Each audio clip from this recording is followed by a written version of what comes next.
one chance, I swear, I go with the go so. Yes, men, they kill us every day, for them busy, they campaign again.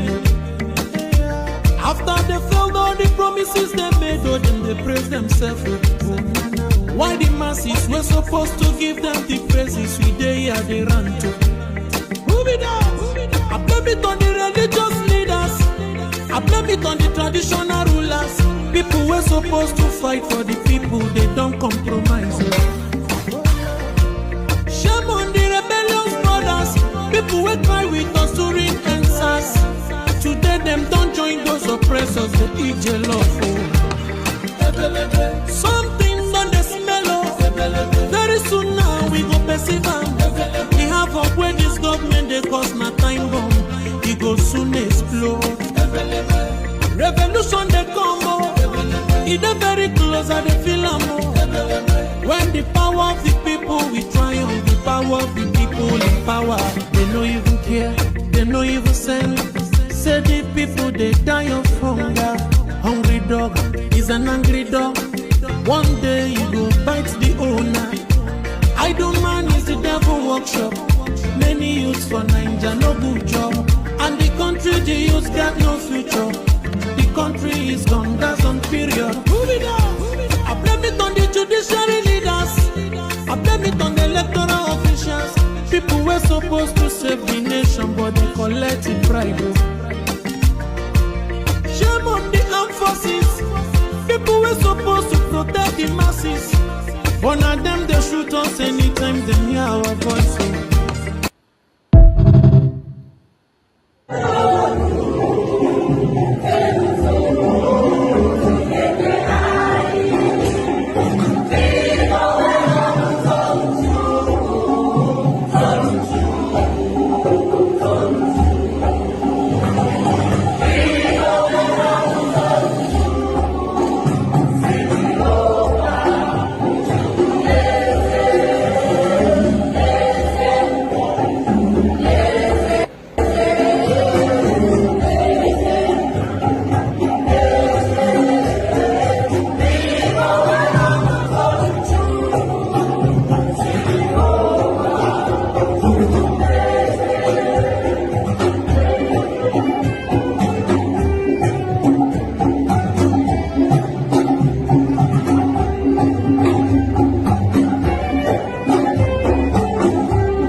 Kiwe wesu garani orianja nine oria nine nke purita kwa samado dendo nihi no bu na ngi bonye na agwo oria anyi we na akpoku gi onwe gi busumele nke ndi aga kiwe mere anyi ebere ka akwa nke anyi na ebe ku de nke anyi na asu we bia ni rogi kiwe meka Biafra we guzosi ike ka anyi we ni petamasu nya ha so go tutana sopro na ejamma site na ebige bi maro na ebige bi ise mama deregi Chineke.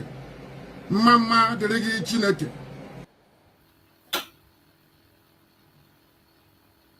I want you people to understand that the liberation of Biafra has entered the highest stage in the history of Biafra. Not even during the war. I am telling you, it has entered the highest stage ever. And we are going to do everything humanly possible in this life to restore Biafra. Everything humanly possible will be done. And I want you people to understand that the Biafra liberation is step by step, segment by segment,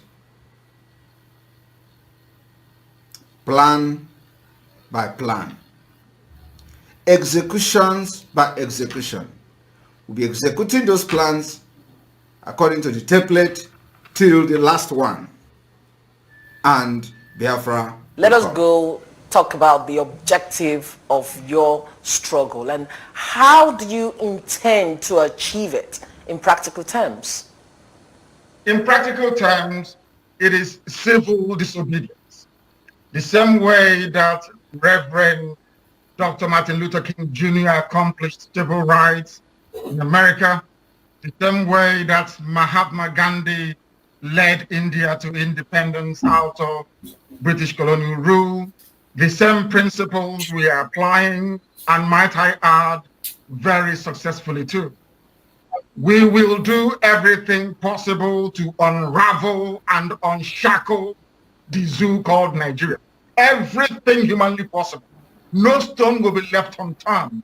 We will sacrifice everything sacrificable. Material, life, blood will throw into. And we will do everything humanly possible to see the Biafra.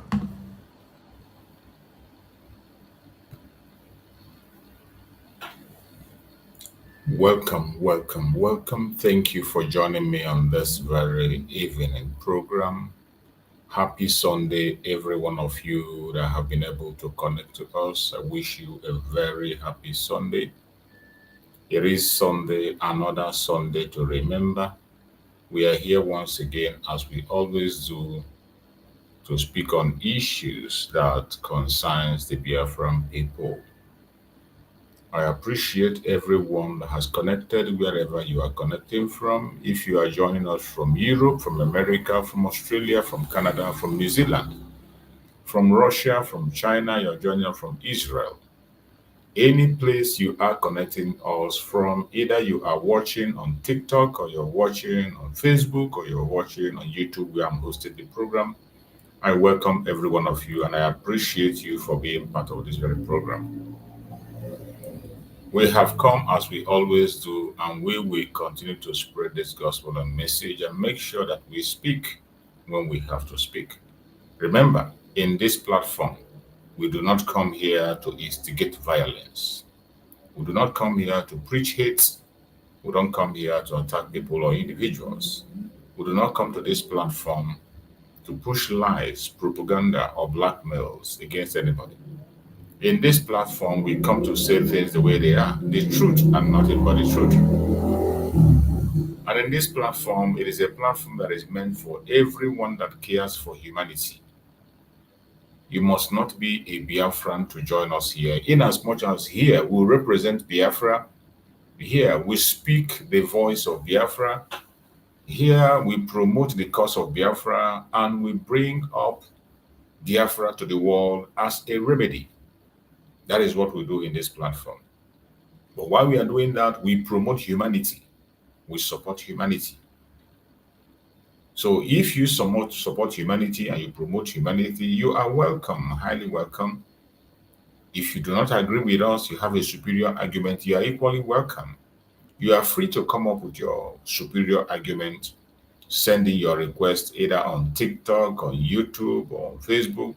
Sending your request. I'm going to bring you in to air your opinion so that the whole world will hear you and hear what you have to say. You are entitled to your opinion. There is no law that says that you must agree with me. But while you don't agree with me, you have to try hard to make sure you convince me to believe what you are saying or change my tone or change my direction because of your message. You don't just tell me to stop what I'm doing. You must have to give me a reason to stop. Or else, my reason here, my purpose here is to make sure I convince you beyond reasonable doubt that Biafra is the only remedy to the failed state Nigeria. Wherever you are watching this program from, I welcome you and I appreciate you for giving me your ears this very Sunday. It is Sunday, a special day, you know, that many Biafrans are in their various homes. Those who have gone to their churches, they have gone to church and come back. Some are preparing to go to church. Some are still in their churches. So wherever you are, it doesn't stop you from doing what you have to do. Like my own very self, I am a Christian. I have gone to church. But each time I go to church, I will still come back here to worship as a Biafran. And my Biafran is not at war with Christianity. My Biafran and Christianity are not quarreling. I am first of all a Biafran before I became a Christian. And these two are not in loggerheads. In fact, if you are a genuine Christian, I have always said it that every genuine Christian should be in the forefront of speaking about freedom. Because based on the faith that we confess, we know that Christ himself fought for freedom. From the day he came into the earth, from his birth up till unto death, it was all about freedom. He came to fight for humanity. That was what we are meant to understand from what we read and from what we believe in. So, wherever you're watching me from and you are a Christian, today being Sunday, you are supposed to be in the forefront of this message. And I ask you, what did your pastor preach in your church today about freedom? What did your pastor say about the freedom of, more especially I'm talking to Biafran pastors, those pastors in their churches who are Christians, those pastors who own churches that are Christians. As you mounted your pulpit today, your pastor in your church is a Biafran, and he was able to preach to you today based on what did he say about Biafra? Was he able to remember Biafrans in prayer? Was he able to encourage you to continue to stand strong? Was he able to give you information that will equip you to stay away from the atrocities that is happening? Was he able to equip you with information that will make you escape kidnapping, escape the hand of the terrorists that are trying to take away every Christian in Nigeria? What did your pastor preach in your church today? It is very important. And when you are in a church and your pastor is not supporting the freedom of people who have been oppressed, you have no business being there. You have no business being there. When you are in a place and you discover that the pastor of your church is not supporting the freedom of the people that have been oppressed, he's not talking about it, he's not concerned about it, you got no business being there. That is a red flag.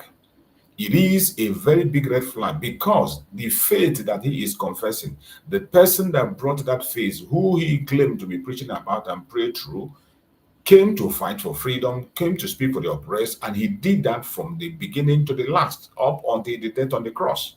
It was all about freedom of mankind. So how can you claim to be a Christian? You go to church on Sunday, you never spoke about those who have been oppressed, more especially you that is a Biafran. If you're not a Biafran, you might be excused because you don't know the rates at which the Biafrans are suffering. You don't know what the Biafrans are going through. But you that is a Biafran, you had the opportunity to pray in your church. You had the opportunity to speak in your church. What did you discuss? What is about Biafra? And even those who could not be able to speak on the pulpit, how many people were you able to talk to about Biafra after your service today? How many people were you able to present the case of Biafra before them? That is the responsibility that lies in us. It doesn't matter what you say. You can't run away from these things. There are things you can never run away from. If you are a Biafran from the old southeastern region, the present southeast, Lower Kogi and Lower Benue, you are a Biafran by birth, and there is nothing you can do to run away. The more you continue to escape it, the more you expose yourself to danger. And I bet you today, you think it is those of us that are talking the day after. You are going to be a victim, and your own case is going to be worse because they are not afraid of you, and you equally don't know who your enemy is. So if you are a Biafran and you are still pretending that you have a friend in one Nigeria, you have a hope in one Nigeria, you want to sound good, you want to sound eloquent, you want to look acceptable, you want to look neutral, by a continuous promotion of something that is meant to destroy you, utter destruction. That is what they want to do on you. And yet, you claim you don't know, you pretend you don't know. The end is going to be really, really bad. I bet you the earlier you begin to change your directions and begin to go to places of people that have like mind with you. If you can go to a church that is a Biafra, headed by Biafra, where Biafrans are, and throughout the whole service, the issue of Biafra was not mentioned. You were not advised about the atrocities of the Nigerian government. It was not presented forward. You must know that you are in the wrong place. Begin to change your moves and change your directions. There is nothing wrong in picking whatever religion you choose to pick. Whatever religion you choose to pick, but you must know that humanity comes first. And every religion I believe supports humanity, cares about humanity. So when you see that humanity is being abused and trampled upon and you are silent, you are a hypocrite. You are a hypocrite. You are not worthy to be either whatever religion you claim you are not. So my fellow Biafrans, I have come today being Sunday. On our Sunday sermon today, as we always do, we are going to take our sermon and take it to the level that we can be able today. So wherever you are watching us from, tighten up your seatbelt and join us on this very important topic that we are about to discuss today. We are going to try as much as possible to discuss this topic. As you join us, like the program and share it. Share the program to our friends, share to our enemies, share to your family and friends. This is one of the assignments you have to. I don't know why you should be talking about Biafra. You say you love Biafra, you want to be free, but when you cannot be able to present your face, you are hiding your face, you can't be there. But those who are risking their face to speak about these issues, you cannot even spend your time to help to promote the cause of Biafra through them. By the time you share the program, you are not just sharing this program for me. You're not sharing it for me. You are doing it for yourself. You never can tell who is going to come across these videos we are making. You and I know that the enemies we are fighting are very, very strong. They have the money, they have the connection, they have the resources. What do we have? We have nothing. All we have is our unity. All we have is Chukwu Okikabiam on our side. And that is the strength we have, that we know that we can defeat them, because one with God is majority. When you come to the earthly effect, they have everything that the earth needs. They have everything that the world needs. They have your own economy, our own resources in their hand. They are ready to give up anything, including using us as collateral. That is how bad it is. So the little thing you can do is to support the people who are putting to speak, people who are spending their time and energy. When you come to the platform, you share the program.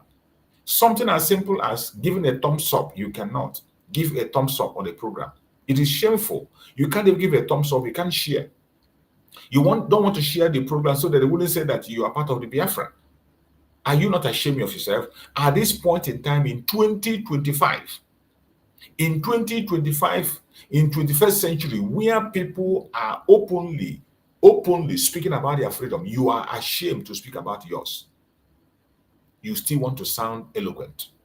You still want to have some friends that hate you. You want to keep them around you. People that don't want you alive, you still want to maintain them, and because of that, you will not speak. You should be ashamed of yourself. You should be ashamed of yourself.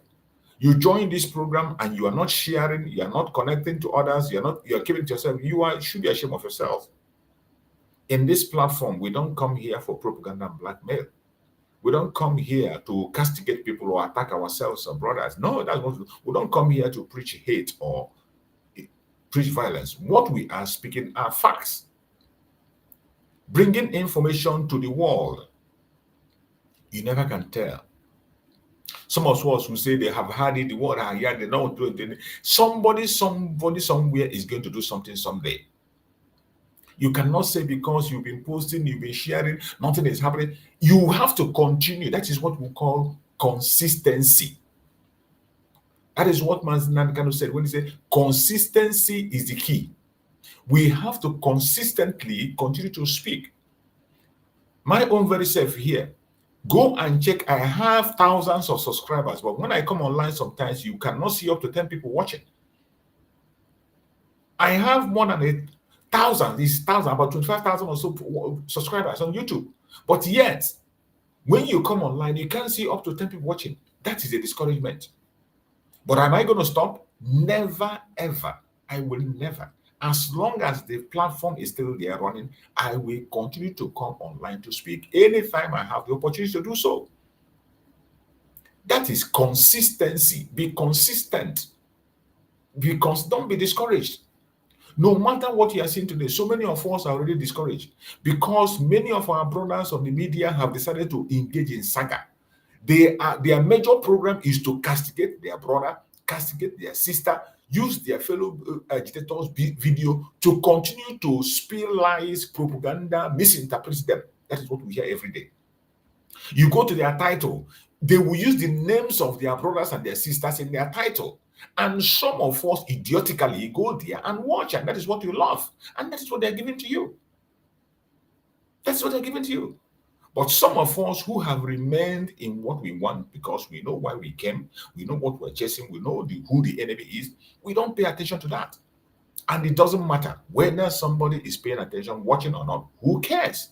I don't give a damn.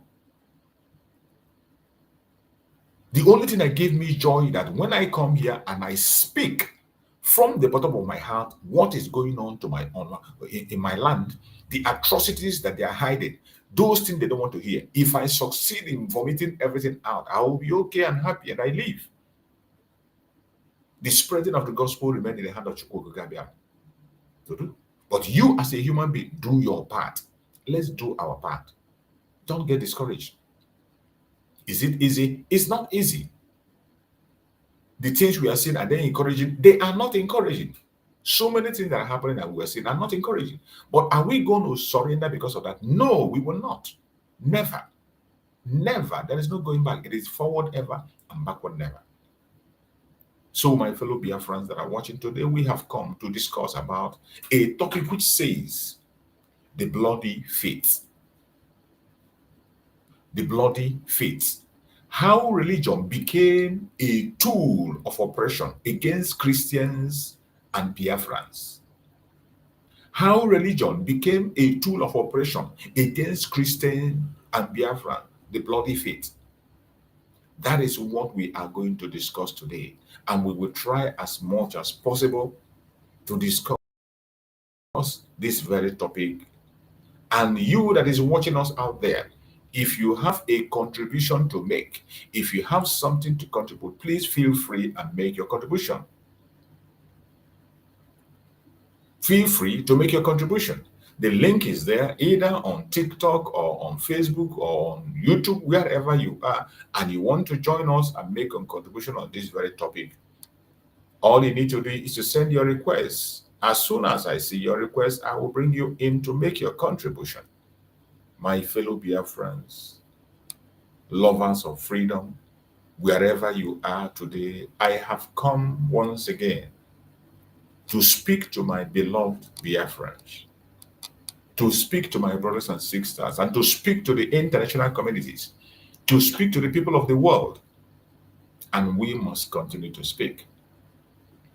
Fellow Biafrans, freedom fighters, truth seekers across the whole world today, in our sermon, is not an ordinary message. Don't take it as an ordinary message. That is why you must join us and share. There is no information here that is ordinary. It doesn't matter how many times you have had it.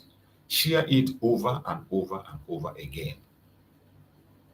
In today's sermon, it's not an ordinary message. It is a spiritual and historical revelation. That is what we are embarking on today. Nigeria calls itself one nation. That is what we hear. You hear about one Nigeria. So many of the hypocrites, so many of the liars, the criminals themselves, you heard them preach one Nigeria. But it is a nation built on lie.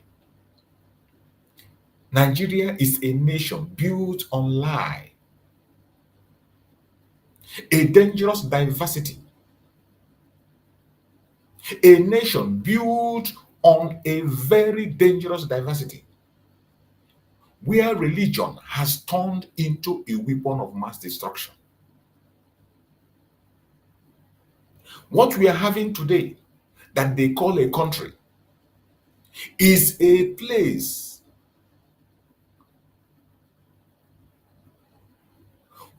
that is being built in lie.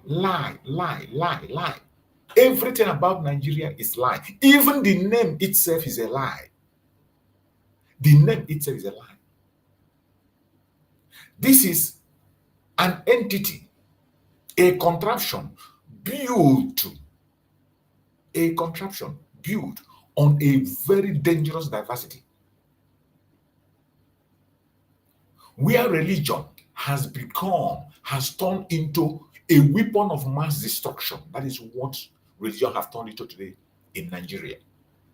And why is it so? It is because of the destructive diversity. The problem is not that much the religion, it is about the destructive diversity. That is why religion have turned to instruments of mass destruction in Nigeria. You don't like to hear it. They don't want us to say it. The international community is pretending about it. They don't want to call it what it is. Even now, they have started paying attention. They have started paying attention on the mass killing of Biafrans that is happening in the northern part of Nigeria. They are now paying attention, but at the same time, they are not still calling it what it is. They are not still talking about the solution. It is not enough to talk for political purpose. It is not enough to talk because you want to score points.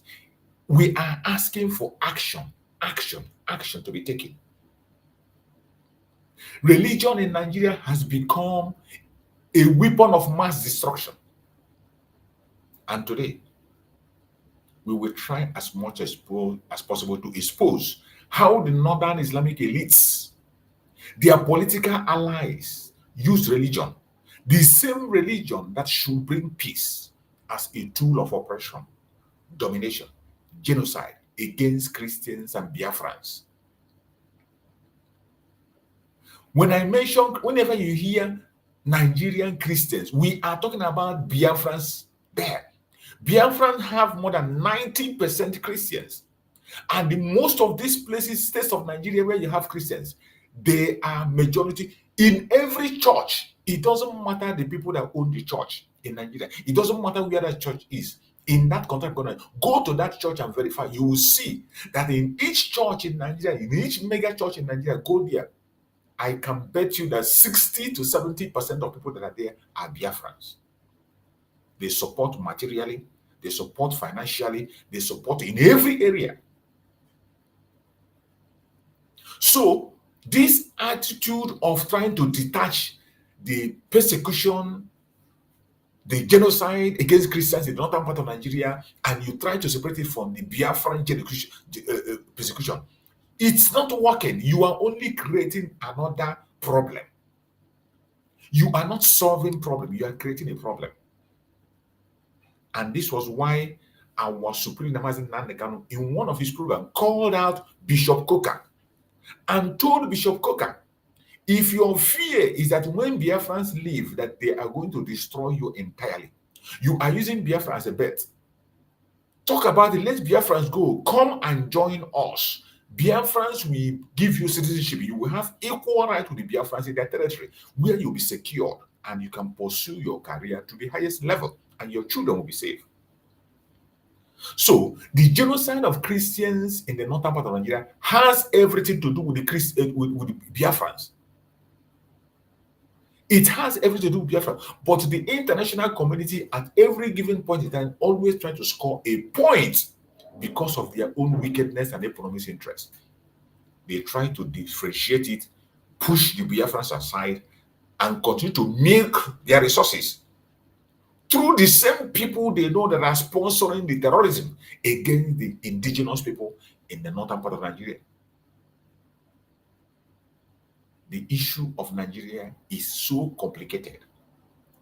The diversity, the only solution remains disintegration. That is why when we come and speak about this disintegration online, we don't say it's missing word. We say it unapologetically. It is not out of hatred.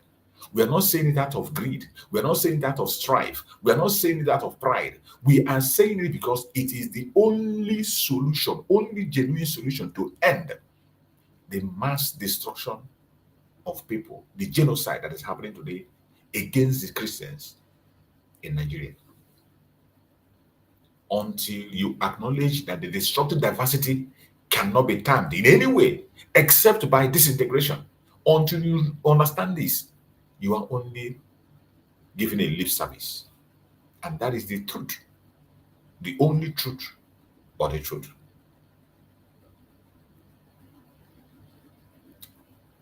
This is not just hatred. It is not hatred. What I just said now is the truth, and truth must be spoken. It must be spoken. It doesn't matter how it makes you feel. It doesn't matter if it makes you angry. It doesn't matter if it makes you uncomfortable. The truth must be spoken, even if it burns the throne of lies. The truth must be spoken, even if it burns the throne of lies. We must continue to speak the truth unapologetically. And that is what we are doing in this platform. That is what we continue to do in this platform. Every blessed day, if possible, 2 times in a day, we come here and we speak, hammer on the truth.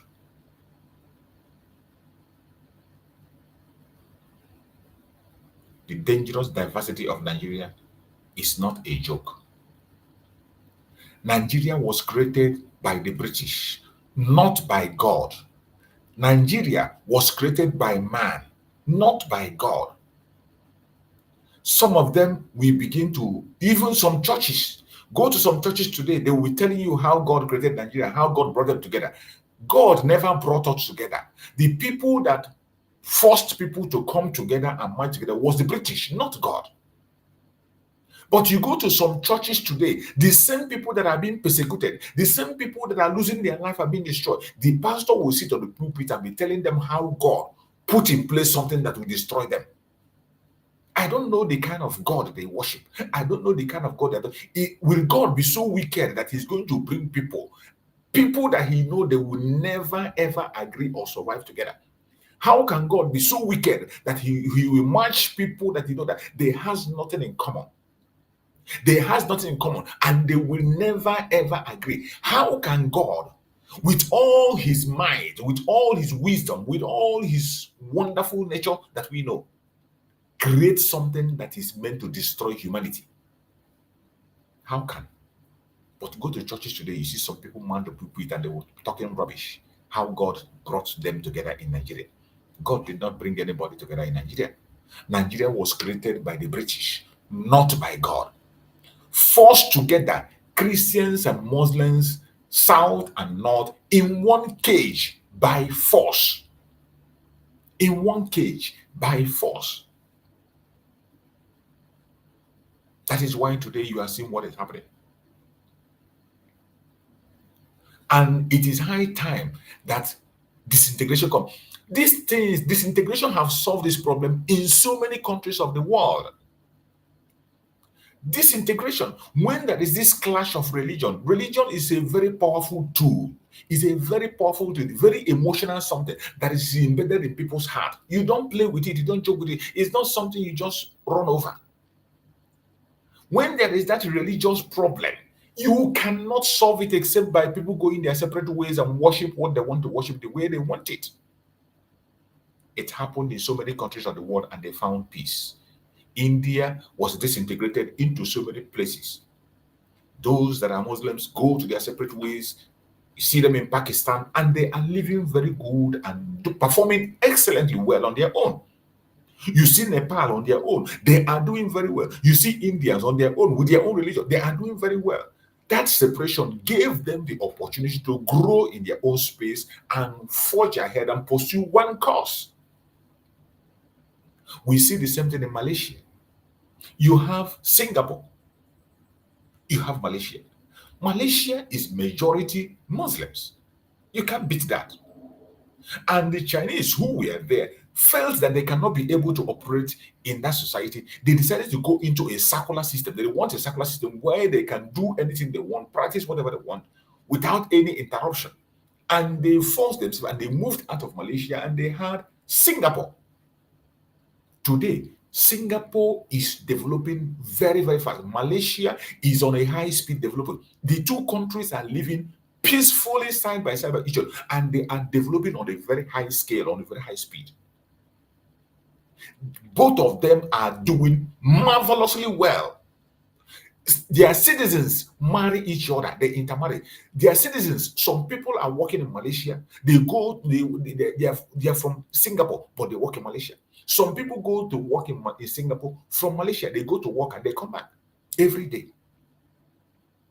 But some of them are citizens here, some of them are citizens here. They are still intermarrying. Every single thing they're doing together, but they know their boundaries. That when you cross this boundary, you know you have to respect the law. Respect the law. But in the case of Nigeria, they make you believe that you are in a secular state, but there is nothing secular about Nigeria. There is nothing, not even a single thing that is secular about the system of Nigeria. In a country where you have laws for different people, for different areas, for different tribes, for different states, they operate on different levels. In some part of the country, you will go there, you will open your business, they will destroy it and say it's against their religion. You go to the other side, they will do their business, they will destroy it, and they come back and they sit back and tell you that you have a secular state. A time bomb meant to destroy. Instruments of mass destruction, that is what the British put in place. They want you to destroy yourself so they can be able to take the resources as much as they want. It is about economy. As long as Nigeria continues the way it is, the West will continue to have the opportunity to siphon the resources of that country without challenge. That is a fact. Forget about this issue they are talking today. They say they are talking about the persecution of the Muslims in the northern part of Nigeria. They know that it will not stop. They know that ranting and talking cannot stop it. Even as we speak, it has intensified. As we speak, another heavy attack just happened. As we are talking, another heavy attack just happened. And I'm going to try to see if I can get that and bring it on the screen so that you can hear. Because these people are not ready to find solution to the problem. They are not ready to talk about solution. It is about interest, interest, interest. Even when you see as if they are talking, they are not serious. The West are not serious. They have never been, and they will never be. That is why we have to continue to call them out. In as much as we know there are still men of conscience, even in the West. There are still men of conscience. Those are the men we are praying that they should wake up and stop being silent. Wake up and stop being silent. It is high time people begin to talk. It is high time people begin to take action.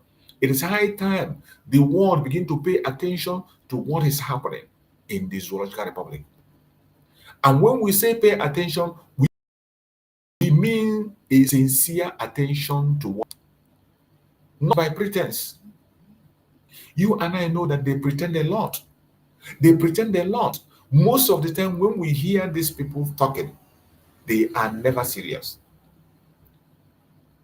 They are never serious. And they know very well that this noise they are making now can never change the status quo.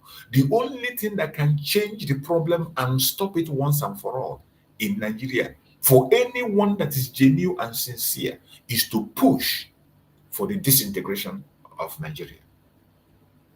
I don't know why they are bent on keeping Nigeria enslaved. Once Nigeria is disintegrated, you will still have the opportunity of business from all angles. You can still be able to get the resources you want, but under negotiation and under proper agreement. Why is it that you prefer stealing? Why is it that the West prefer stealing? They prefer to continue to steal the wealth instead of them doing what they're supposed to do. Instead of them taking this wealth legally, where it will benefit and also benefit them. They will not want it that way. They want to take it free. You saw what France was doing in Niger before Niger woke up and decided to pull out and did what they did. You saw what France was doing in Niger. None of us knew that such a thing was happening until it was exposed. Nobody knew. Nobody knew that such a thing was going on until it was exposed. And when it was exposed, all hell broke loose. Everybody was shouting, everybody was talking as if it started today. It did not start today, it started a long time ago. I want you to pay attention to this very post that was made by Sahara reporters. This is from Sahara reporters, and this is just 4 hours ago. This is just 4 hours ago from Sahara Reporters. It says, exclusive bandit overrun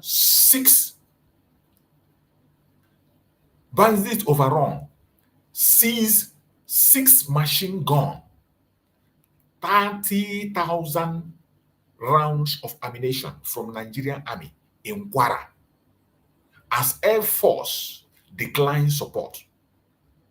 Did you see that? This was posted 4 hours ago. 4 hours ago by Sahara Reporters. Look at what it says. Exclusive bandits seize 6 machine guns.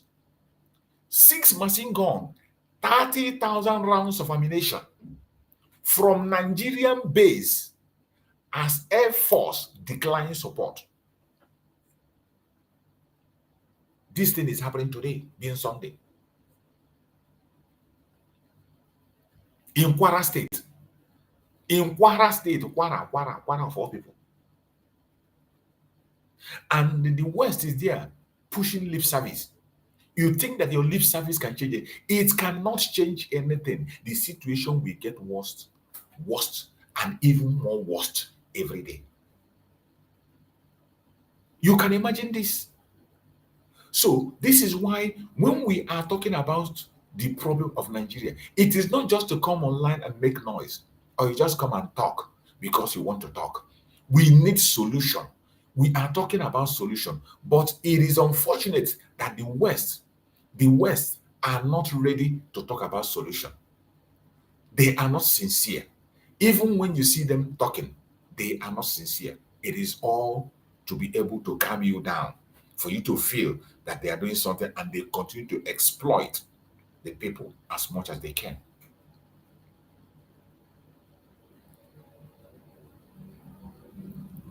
Nigeria was never created by God. Today, instead of unity, what we got was religious suspicion, blood, and betrayal. After they have managed to put people and force them together, people that doesn't have the same value system, we have nothing in common. There is nothing in common between us and the people in the core north. Nothing whatsoever. They forced us to be together, not because we wanted to be together.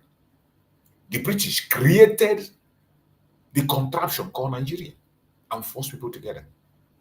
Created a time bomb, instruments of mass destruction, and they put it in place to destroy the people while they continue to exploit them. Since they created that thing, what have you gotten? There is no unity. The only thing you get is religious suspicion every blessed day. Look at now, they're talking about election. In that election, everything you will hear is about religious suspicion. Religion, everybody suspecting each other. They can never agree. Religious suspicion. It is about blood, spilling the blood of the innocent, the blood of the Biafrans. Spilling the blood of Biafrans in order to keep that unity. Anytime you hear them talking about unity, the final point is to go and take the life of innocent Biafrans, and then you say, oh, they killed Sadwana.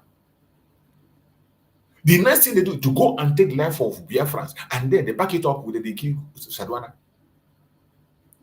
And they have conducted pogrom where they took the life of 30,000 Biafrans, including pregnant women and their unborn children.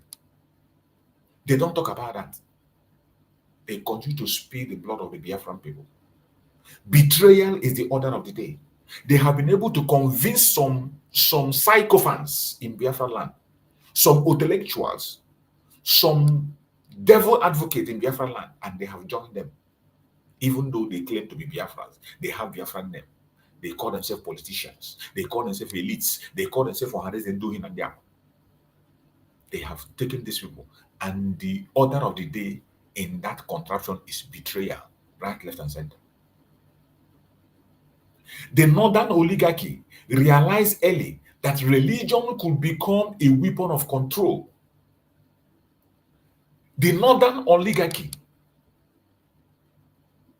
the Sultan of Sokoto and his group, Ottoman Danfodio, Ahmadu Bello, they realized very well that religion could become a weapon of control, and they perfected it. They perfected it. They perfected it so much. Today, Islam in the north is not just faith. Today, Islam in the northern part of Nigeria is not just faith, it is political power, a security cover, a license to take innocent lives. That is what they have made it in the northern part of Nigeria today.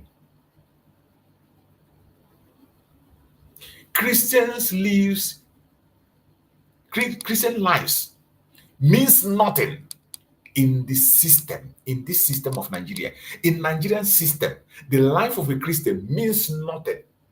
The system that Nigeria is operating, the law they are operating, what the British put in place, the thing that the oligarchy of the north put in place, Christian life means nothing.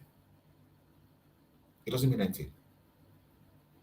From Kaduna to Plateau to Benue to Southern Kaduna, the blood of innocent Christians have watered the ground and continue to water the ground even as we are speaking. What do we get? Lip service from the West. What do we get? Lip service from the West. Today, when you hear them paying attention and they're talking, it didn't start today. We have been shouting about this, crying about this. They don't pay attention.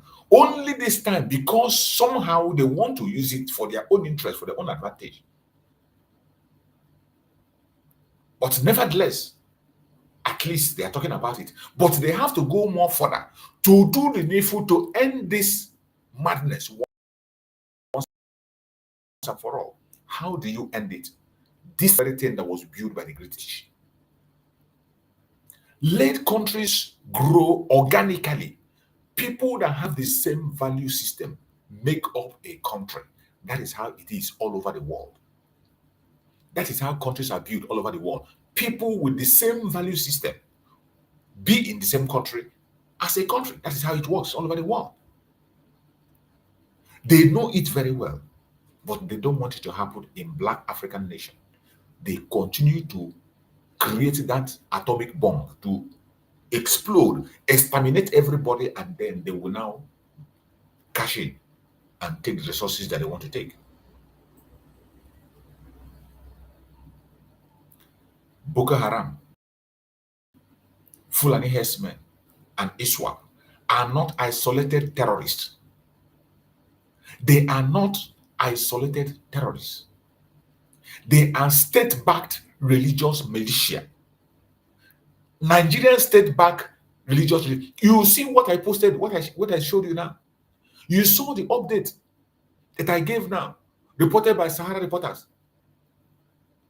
that bandits seized 6 machine guns, 30,000 rounds of ammunition from Nigerian army base. Look at, you hear the title, bandit.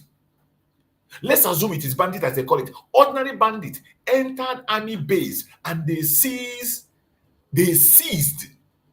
oh my God, 6 machine guns and 30,000 rounds of ammunition.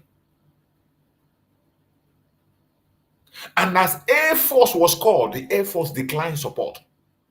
Nigerian Air Force declined support to their military, to their own military. You can imagine, when they decline support to their own barrack, to their own base, is it your own family house? Is it the public place that they are going to defend?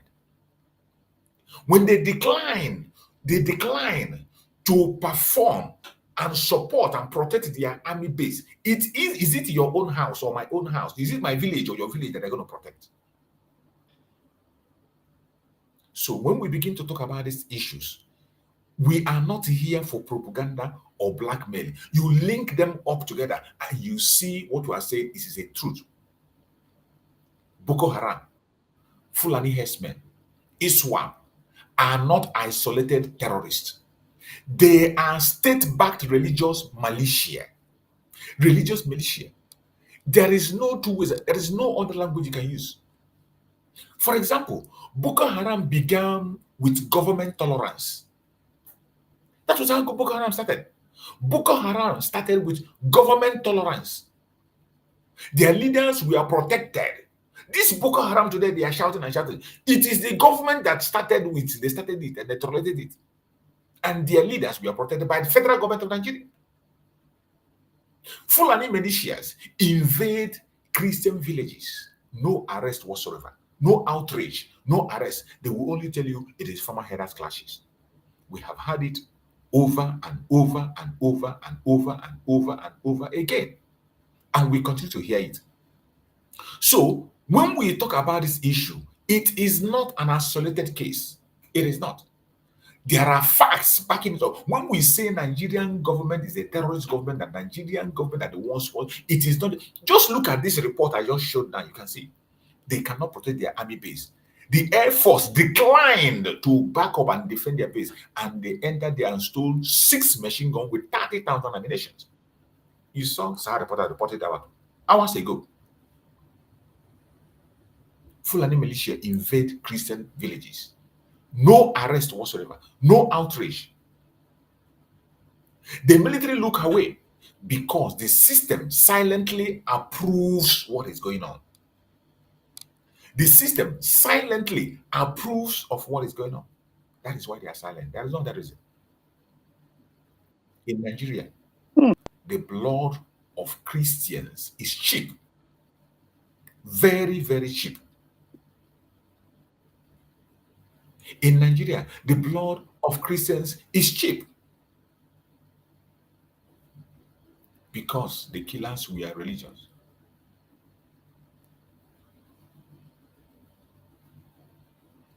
Because the killers wear religion as their uniform. The killers, they wear religion as their uniform. The people that take the life of the Christians today, they wear religion as their uniform. And for that, they are protected. They are protected by the government of the day.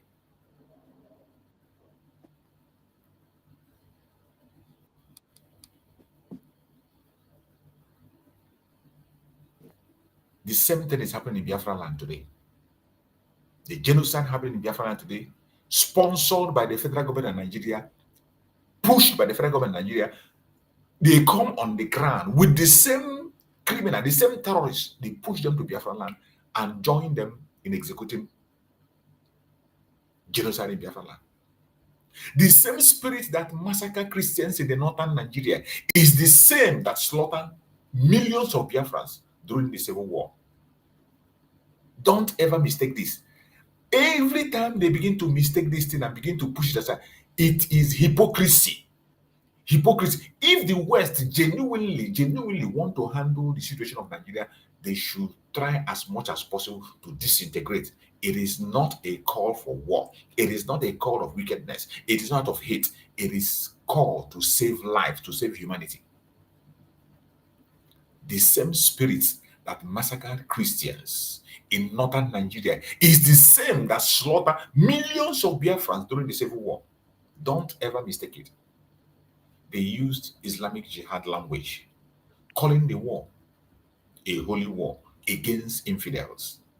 The same language.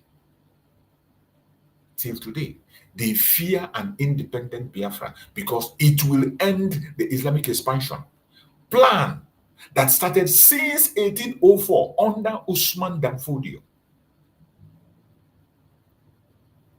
A plan that started since 1804 under Usman Dan Fodio, and they are trying everything humanly possible to push that agenda. The only people they know that can stop it, the only force that can stop them is Biafra. They know it very well. They know it and they know it. And that is why today, that entity, terrorist entity called Nigeria, doesn't want to hear anything Biafra.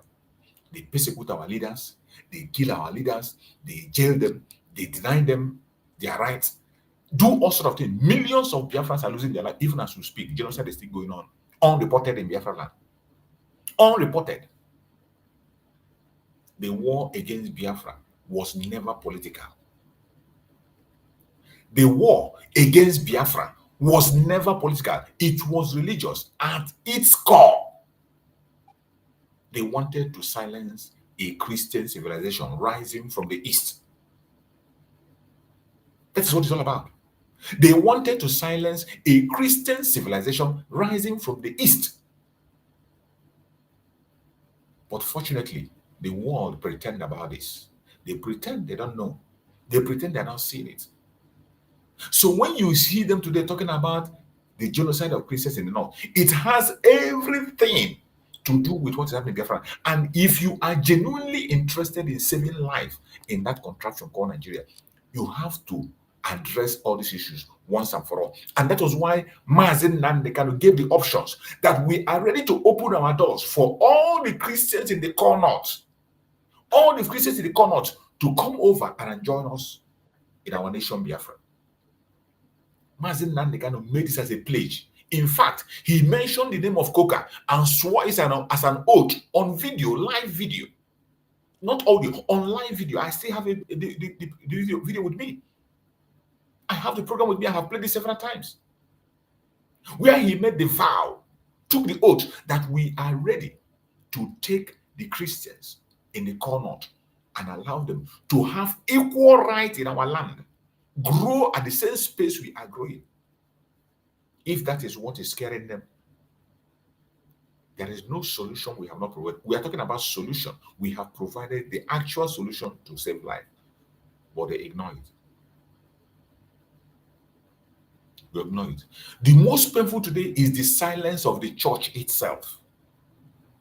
The silence of the church itself is alarming and is killing. It's very, very dangerous. Those who claim to be pastors, reverends, bishops, who claim to be following Christ, Christ was a freedom fighter. The purpose he came for was to fight for freedom of mankind, and he fought for freedom until he left. There is no other mission he came here for. It is to redeem man. It is to save man, to free man. That was why he came. But today, the greatest disappointment and betrayals we have are pastors, reverend fathers.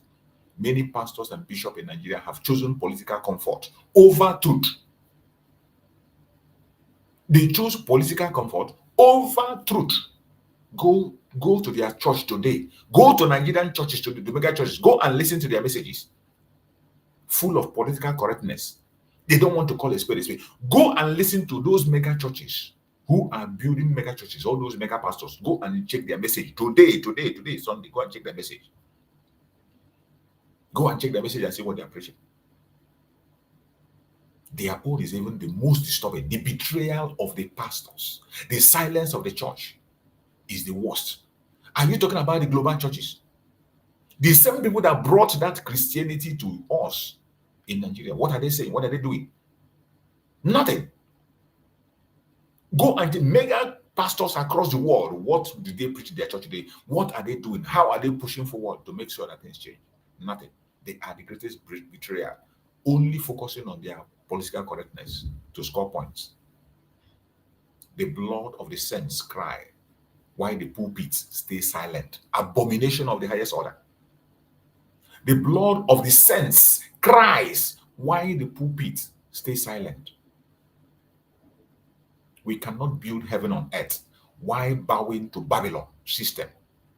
It is not possible.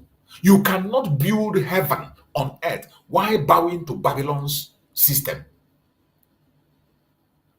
And that is what you see. You see what they do. You go and check the pastors, these mega pastors. Building heaven on earth, and at the same time, they are bowing to Babylon system. When the church becomes silent, the word of the enemy grows louder. When the church becomes silent, the word of the enemy grows louder. How many church today spoke about? And I talk mainly the Biafran pastors, reverends. We have a Biafran in the Vatican. We have a Biafran in the Vatican that has a voice. How many times have you seen him? I'm not even telling him to talk about Biafra. Speak about the genocide against your own people. How many times have you made a case for his people. How many times? Today, a prisoner of conscience, an innocent man, even when the United Nations have said release him and other people have spoken, have you heard Cardinal Reza say anything? A cardinal in Vatican, one of the top high-ranking, if not number 3, number 4, number 5 in Vatican. And yet, all they go there is to push one Babylonian system that I do not know. They come in the other hand and tell you that they are building heaven on earth. But in the actual sense, they are bowing to Babylonian system. How long are we going to continue to listen to these idiotic people and remain silent? We must do something, and we must do something now. The way forward, faith, unity, and resistance. The way forward, we're going to follow all this. The answer is spiritual awakening and collective action. Spiritual awakening and collective actions. Those of you who are watching from their church, those who are going to go to their church, or those who have gone and come back, begin to confront these men who you worship and you adore. They are not gods. Confront them. More especially the Biafran ones. If you're a Biafran in the church, your pastor in your church is a Biafran. I can excuse other Christians who are not Biafrans. But you that is a Biafran, confront that man. If he is not ready to change, if he's not ready to catch with that spiritual awakening, get away from there. You have no business being in that church. No, any Christian that is not part of freedom fighting is not a Christian. He is not. He's a pretender. He's one of those building and putting the structure of Babylonian system. You must not be with such a person. Christians in Nigeria must unite beyond denomination. That is another issue. Christians in Nigeria must unite beyond denomination. There is nowhere they didn't take their divide and rule. Even in their churches, they can't agree. In churches, you see, they fight themselves war. Khan himself is toothless backing dog. Khan even there was a time a leader of a Khan, one of their Khan leader in the north was even beheaded. They did nothing. They did nothing. Look at this thing they are talking about now. It is Khan himself that's supposed to be the one in the front line speaking. Even go up to United Nations. They have the right to go up to United Nations. But the northern brethren are doing this thing on their own. Those who can do it. Either ECOWA Church go there on their name as ECOWA Church. Catholic will go on their name as a Catholic. Pentecostal will go on their name of Pentecostal. Christian in Nigeria must unite beyond denomination. Biafrans must see their struggle not only as political, but as divine destiny. Every Biafran, we must see this struggle, not just political, but a divine destiny. That is why when I see some of us that use their platform for propaganda and blackmail, you come to your platform, the only thing you do is to attack your brother, your sister. Analyze the video of your sister from Monday till Monday. For the past 10 months now, all you do is, the only program you have is to go and look whether your brother has spoken. You will take the program, you come and begin to talk. That is the only content you have. You will look whether your sister has spoken. You go and take the program of your sister and begin to castigate her. You go and check their title. When you see their title, is either their fellow brothers, so they use their names as title in their program. And some of us, idiotically, that is what we want to hear. You go there, you see a bunch of clowns. Before I used to think that Biafrans are smart, but from what I see today, we have more idiotic people than smart people. We have more foolish people than smart ones. Sorry to say that, but unfortunately, that is what it looks like. Because somebody who is not a Biafran, if somebody, just imagine now you are not a Biafran, you don't know what is happening, and you go online with what you see, what are you going to say about us? You are a Biafran. You might not find that, but if just put yourself in a position whereby you are not a Biafran, with what we see on the social media today, if you are put in a place, what will you say? How are you going to see Biafrans? How are you going to, when they tell you to write about Biafran, what are you going to write? It is sad.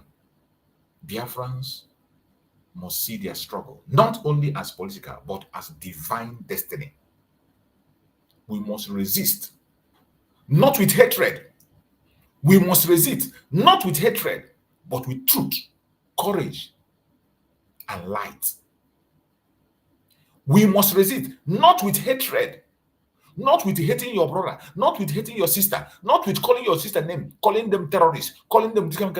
That is not what you're supposed to do. We must resist, not with hatred, but with truth, courage, and light. And you say you're following Mazen Nanikan. Mazen Nanikan said, I will destroy Nigeria with the truth. And that is exactly what he did. He said with microphone and the truth. And that is what he did. Today, Nigeria is on its knees. And it is that truth they fear most. The voice of Mazen Nanikan is one thing they don't want to hear. They don't want to hear, and they don't want to hear it. And that is why we are giving Mazen Nanikan a voice. Today, Mazen Nanikan is speaking through us. Each time you come online and you speak, Mazen Nanikan is speaking through you. Each time you share our video, you are sharing the program of Mazen Nanikan. Each time you come to this platform, you share a program, you are giving Mazen Nanikan a voice. They can't silence. As long as you continue to join us, you share the video, you like, you invite people to go, they will never ever silence Mazen Nanikan. He will continue to speak. That voice they fear so much. My fellow Biafrans, do not give up. Do not give up. Is it easy? It is not easy. The challenge is high, but we must not give up. We must continue until we win this battle. My beloved brother Christian, I can see my brother Christian there. My brother Christian, please take the mic and speak to us. Let's hear you, please. Sorry, I kept you waiting for that long, just to push that thing down. Yeah, man. Yeah, Welcome, man. down. No. Yeah, also, I earlier saw that you were online with Bramax. So, but I couldn't really comment. So then I saw again. You were live today. I mean, no, before. It's not. That's not like. It's not a video I posted. Oh, okay. So you are just live today. Yeah, I mean, I'm now. just live. You know, when after finishing live, then I will cut the video, because sometimes we spend 3 hours, 4 hours, and people cannot be able to watch all that length. So I will cut some. Yeah. Okay. Okay, that is restream or something. Okay. Yeah. So Mara, I was it just because like I said, where I am, the network is not stable at all. It's really sad, but because of also the time and the things happening at this particular time, I have no choice but to try and speak my piece, because truly we are in a very, very peculiar time, and I follow the things that happens all around, and I cannot say it enough that we live in a time that is Chukwu Okabiama is one of, according to his plans and processes, to deal with the zoo. I don't know if I would say that it's just unfortunate that maybe we don't seem to have the right people who can push a little bit, because as we speak now, the zoo, they are trembling, they are gathering like vultures, and to think that all this while they did nothing, they said nothing, the continuous massacre of Christians and Biafrans, all of them kept quiet just now because America sneezed. Just that one word from Bima, that one statement he made has triggered a lot of erosion all over the place. And I saw today that the Sultan of Sokoto and the Oluwekwensu, satanic bunch of people, describing, telling the world more or less that jihad is not a fight against non-Muslims, saying all sorts of lies. And you know that these people in their religion, they are taught to lie to the Exactly. infidels. It's part of it. And the irony of it is that when they are doing, yeah, it's of course because they are permitted. I lived with a Muslim. He told me that that you know it's part of it. That is forgivable sin to lie and deceive the infidel just to get your way. And this man was saying all sorts of things about jihad that is not for most Christians, that is for non. But you remember that it was that same jihad that they used to massacre a lot of people in the north who are not Christians, who are not Muslims. Deborah comes to mind. She was a Christian girl, but they took her out. And what did Sultan of Sokoto did? Nothing. Only came out to say that people should be sensitive about the religion of others. But on that basis, Kaluka, the Igbo guy who was beheaded in the north because they said that he blasphemed. Yeah. So how, you know, and so many others, just countless. How about the many pastors who are reading this Deboye pastor? They were buying in the north. You know, many of them. Yeah, exactly. So, but you know what is funny? Oh my goodness. We know what's going on because it's all about eventually. They know the where Biafra is heading, and for some of them, they are like caught in between, conflicted. They know that the Islamization of Nigeria is a serious stuff going on, but they are also nervous because they don't want to agree to what Maya said or what American Congress people are debating now, because they know that when they agree or they push it so much, it could lead to, you know, Biafra having their freedom, and that means they shatter their own plan, their own target. That is to keep the entire Nigeria intact and take it over, Islamize it and Fulanize it. That is the big agenda. But what is funny about it is that they are now employing the same Christian pastors. You know the person what they are planning now. I don't know if we will be traveling maybe today or tomorrow, whatever. It's Adeboye. They want him to go to America to go and appeal to the American government one way or the other. That hello? Yeah, I'm hearing you. Go ahead. Hello? Okay.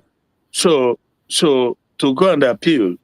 And you remember that, you know, I wrote a lot. I really written so much about this whole thing.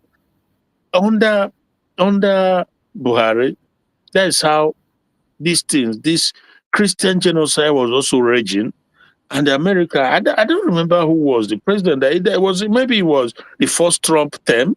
And these same people sent Osibanjo. Yeah, Osibanjo was sent. The so-called pastor too, from the same church already. He was sent to go and lie to the Americans that there's nothing like Christian genocide in Nigeria. Yes. Fast forward today, how many thousands of Christians has been massacred in Nigeria from the time Osibanjo, who is a Christian and a pastor, went to lie to the American people that the Christians are okay, that there's no Christian genocide in Nigeria. How many thousands have died under the hand of the same Islamists who are pushing for Islamization? So their blood is in Osibanjo's head, because you are supposed to be a watchman, a keeper of the shepherd. Yes. As a Christian, as a pastor, and you went to lie to defend the terrorists, and thousands have been massacred since then. Their blood is in your head. And the same thing they are planning to do now with Adeboye, for him to go there. And in fact, Tinubu went to church and was trying to kind of appeal or to sort of bribe them away. You know what they do. But all this while, they never thought of doing anything like that. And Khan is another bunch of cowards. Khan is the worst. Khan is the worst. Yeah. And they are coming now to Khan with this book launch of Lucky Rabot, the former chief of army, this thing. So they use it as an opportunity to push propaganda that there's no this and that, the Christians, all All lies. Now, the thing is this. We know that Adeboye, these people, and part of the piece that I wrote, I said, and it's not any form of blackmail. It's just a fact that these Yoruba pastors, they are not Christians originally. They are not. Majority of them, at least maybe 9 out of 10, they are originally Muslims. If I have to Kumuyi, all of them, they are originally Muslims. And the one that passed away, what is his name? Synagogue or church, Joshua, TB Joshua, all of them, and the Lateran Assembly, the one that contested, and the one that run as vice president to Buhari one time. I'm trying to remember his name. These guys are even Adeboye, they are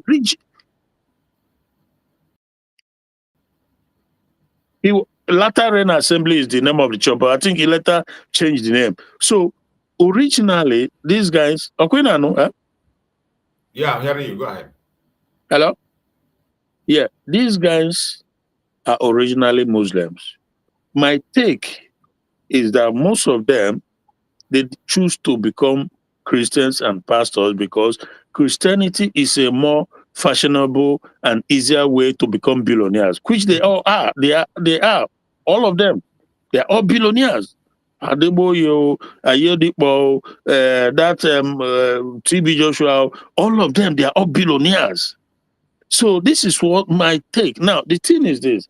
If you watch the antecedent of Adeboye, who called himself a man of God, and then you remember the men of God in the Bible, the way they stand for truth.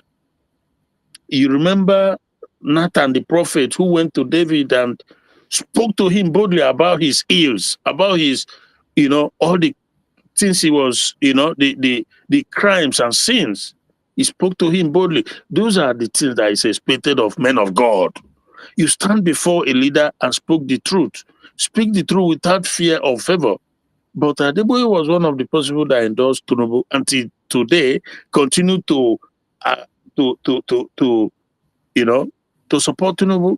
And he went as far as engaging himself in business transaction with El-Rufai, a non-terrorist who confessed that he used Islam ticket to control, to gain, or rather to win over Kaduna, and that he applied the same on the federal level that brought this Muslim ticket today.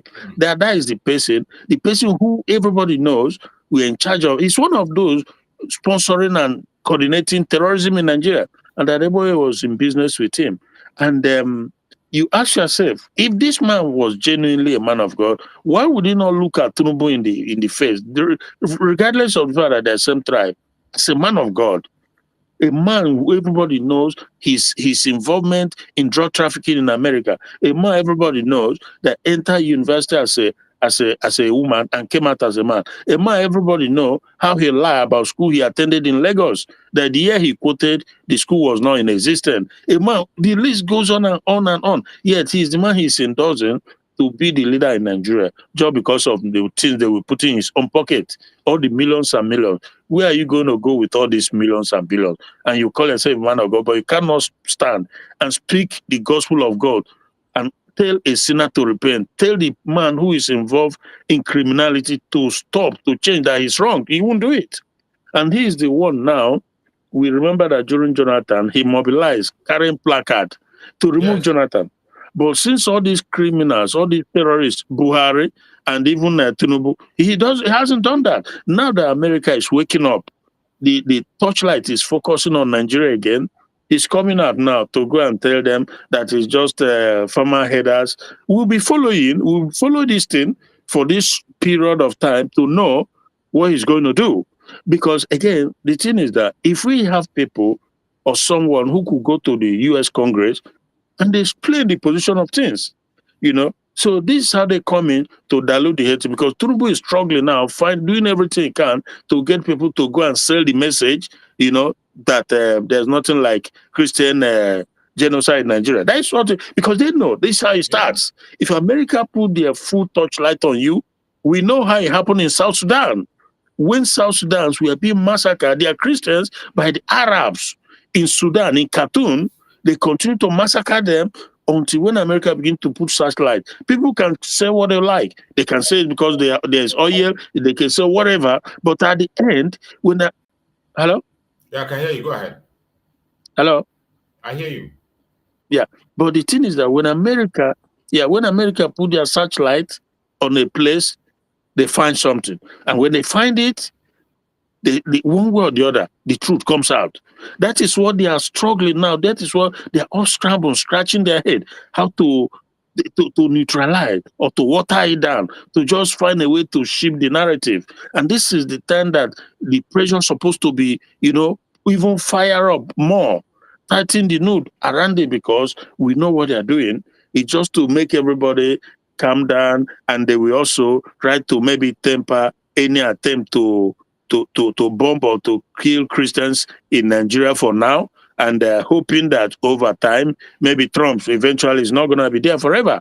That is why in life, everything is timing and opportunity, because when if like we say, if this was Democrat in power now, this thing won't be happening, because they are debating how now on the type of sanction to put on Nigeria, how to go about this Christian. All the channels are talking about it as we speak, including some channels in the UK. Because when America begin to talk something, everybody begin to talk about it.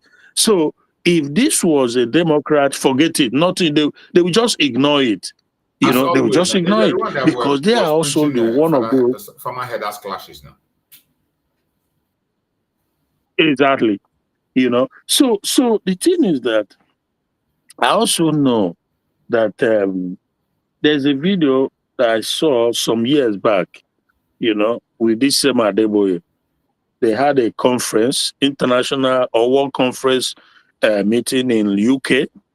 He attended it with so many other religious leaders, So when they are trying to do, they were saying that politicians has failed humanity, that politics has failed, that leaders has failed, and they were trying to come up with this one world religion that will be used to govern the whole world. So that is the dichotomy. That is the dynamics of what is happening.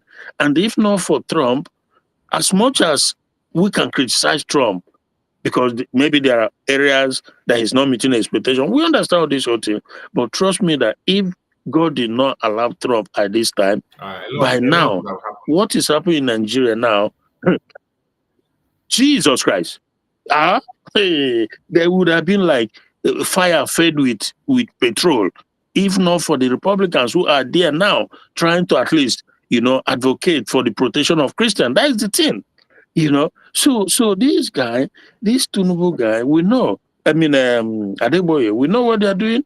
They've killed so many of pastors of his own church. His pastors, some of them have been killed in so many places, but still, he will prefer to lie about the whole situation, about the actual thing happening to Christians, because they want Nigeria to remain one. You see the dichotomy of the whole problem. They don't want to speak about something that will lead to the freedom of the people. That is so. That's how you know how evil. And so first of all, he's having a prayer conference now. Him Adeboye, as we speak, for Nigeria, he said.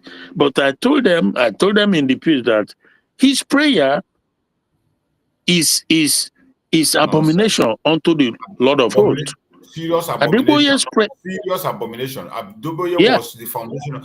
Adeboye himself was the foundation of Islamization. Was he not the one that went to approve Buhari even when Buhari was dead?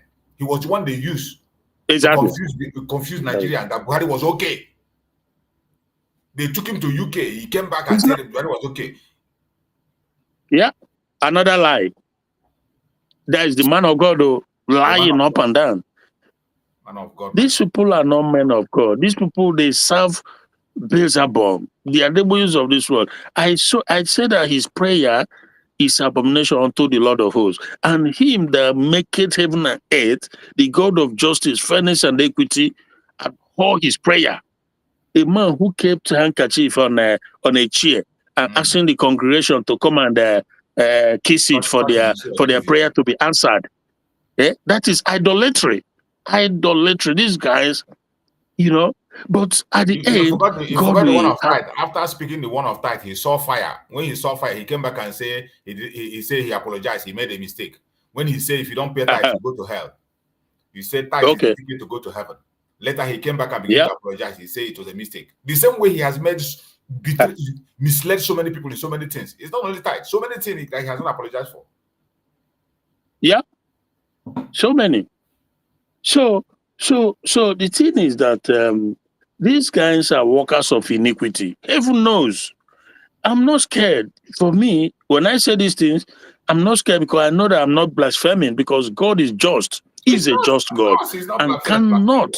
But we will never. God will never, ever, accommodate iniquity of this proportion. There are millions of people under you misleading them, lying, creating just pure wickedness all over the place. A wicked, born criminal like Tinubu is the one you are propping up and bringing to rule over the people.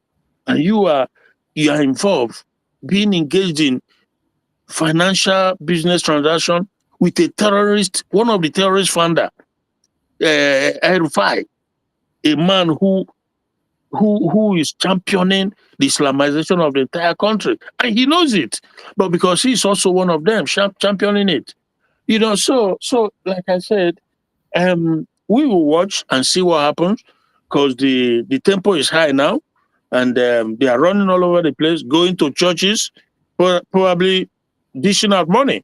Because all these cans and the pastors and for them, it's all about money. So Turubu goes from church to church and the elders in the church to make them speak up, for them to speak up that there's no Christian genocide in Nigeria. But when they were burning children and parents and everything, it locked them up in their house and burned them to ashes. They did nothing. Even So as we the speak, thing is that it's still ongoing as we speak. It is still ongoing. okay. Look at this. Look at this thing I'm sharing here. This is exclusive. Posted by Shahara reporters about some hours ago.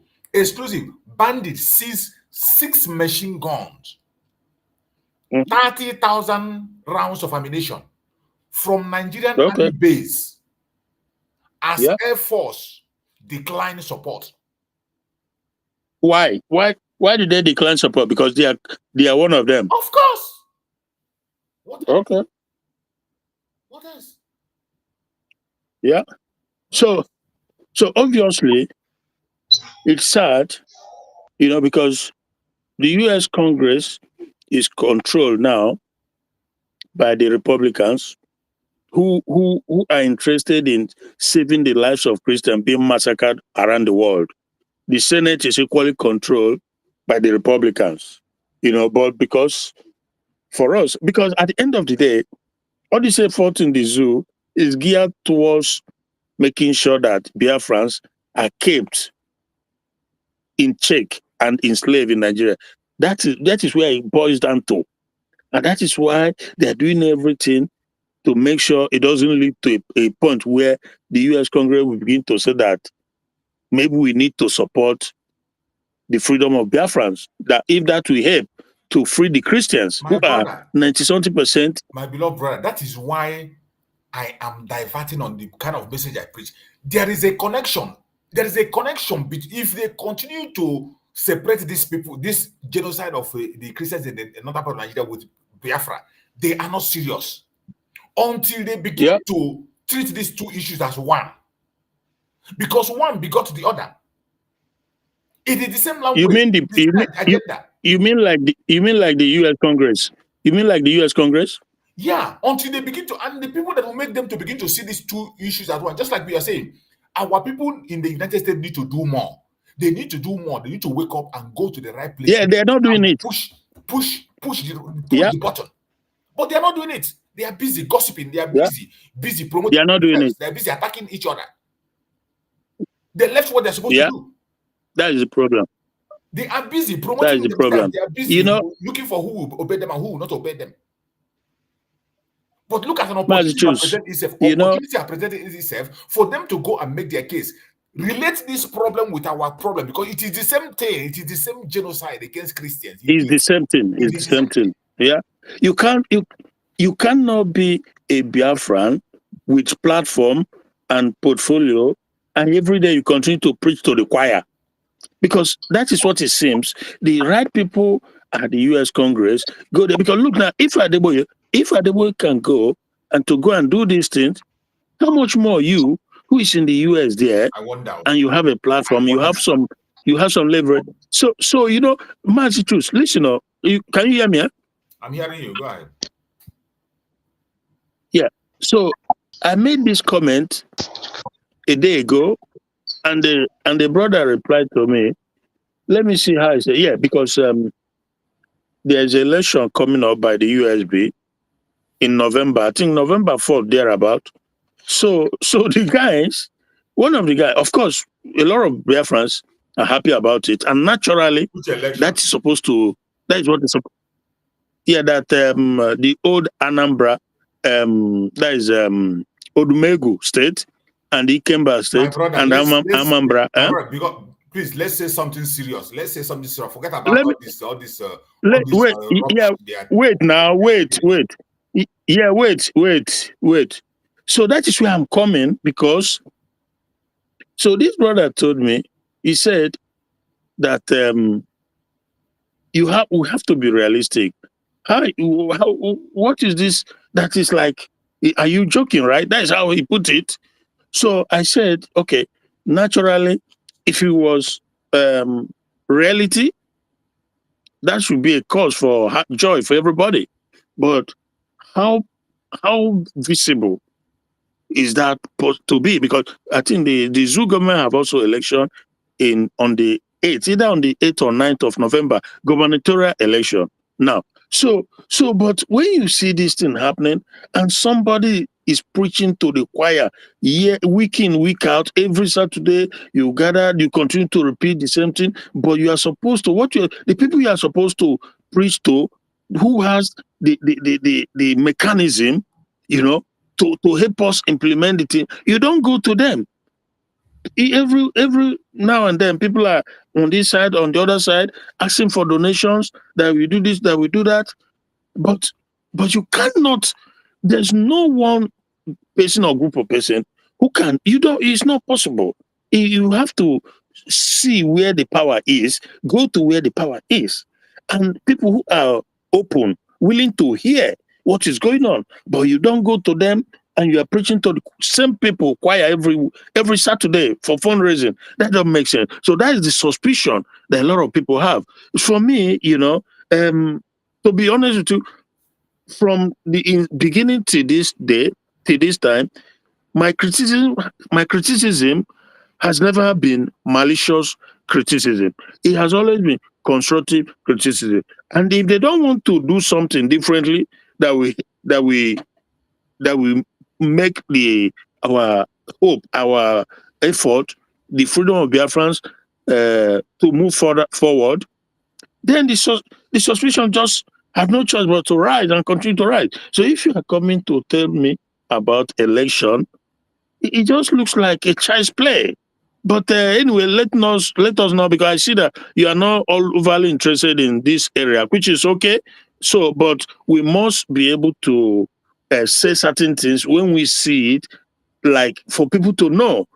If either they hear it or they see it or somebody give it to them, for them to know that what they are supposed to do, they are not doing it. Why? I don't know. But it's important that we speak it, because like I said, there's nothing stopping them from going to. It's not a rocket science. It's not the hardest thing to do, to appeal, and you'll be able to march in to the Congress and make your case before them, especially in this time where they are looking to see who will bring facts and figure about what is going on in Nigeria, and which is centered on Biafra. At the end of the day, every other thing is decoy. All this one, they say middle bed or church, is Biafra that is the central core, because they know that these are the people that want to be free. A very wonderful opportunity that presents itself. And people are busy gossiping, people are busy talking trash, people are busy talking nonsense. A very great opportunity that if Master Samarak was here, he is going to capitalize on this opportunity to the last. If Mazi Simon was to be around, Mazi Simon Ekpa will use this opportunity to the last bottom. And you know, Mazi Mazi, when much earlier this year. Do you know how far Mazi Nandekano have tried to make the United States continue to speak about the genocide of Christians in the north? Yeah. Mazi Nandekano push it. They couldn't mention it. Mazi Simon Ekpa, even on sometime, push it. At a point in time, there was a time Mazi Simon Ekpa used to complete 1 week. He was talking about the genocide of Christians of the north. Yeah. All this is where to try to see that when you talk about it, to present an opportunity for us to present our case. But exactly. The opportunity now presents itself by itself. Media networks are jumping into it. Media networks are jumping into it. And you are there talking rubbish. All of them are there gossiping. They are there fighting each other. They are there telling stories that doesn't make sense. You are there making people to obey you and not obey you. Rubbish. Yeah, telling people how you do ID card, you do passport, you are going to have election 4th of November. Where? How? With the zoo governors, with the power in charge of the land, how are you going to do the election? Okay, we shall see how that is going to play out. For me, it's my wish and hope that it's a reality, that is something that is workable, but I don't know how. Now, the thing is that, like earlier this year, during, because it was late last year that P and Simon Ekpa had this issue, but so when all was said and done, this current US administration came to power, it was completely done on me that this is it. That if USB, if they are genuine, as they now, because it's been declared as a nation, that if these people leading it, if they are really genuine, because I know that I just knew it, that this current US administration will never support the either incarceration of a Biafran who is preaching the freedom of his people, like the way Finland succumbed to the British blackmail. That was never going to happen. Look at what is happening now in the Congress, like I said, and even in the Senate. They are talking about it everywhere. And you tell me that under this condition, this same US administration will go and arrest or kidnap a Biafran who is leading it and say you want to send it to the same. Is it possible? Never going to happen. Never. Exactly. So that is rather they just want for any of them, like including like those who say they are Igbo military veterans. Of them, they could just they are claiming veterans. Both when they say they are Igbo with whatever, Igbo Congress, World Igbo Congress, Igbo veteran, I don't believe them. Biafra groups, so Biafra whatever. All of them, they are all asleep, sleeping. A time they are supposed to be awake, they are sleeping. Yeah, I never see any of them. Any of them, not even any Biafran have I seen being able to walk into the US Congress, make an appointment, and address them. But from time to time, you continue to see this. Bishops are going there now. They go there. Pastors. They go. Is there anything? Exactly. Is there anything those minorities can lobby that the majority cannot lobby? What is that they dispute? What is that they the question that we cannot be able to do? You can marry ordinary Southern Kaduna. How many are they? How much do they have? And they were able to lobby and get there. Why is it that we cannot do it? So that is where the suspicion comes. Are they genuine or not? Are they just continue to do this thing? Why maybe they are being sponsored by these politicians? You just never know. The people can be coordinating Biafra this, Biafra that, United, whatever.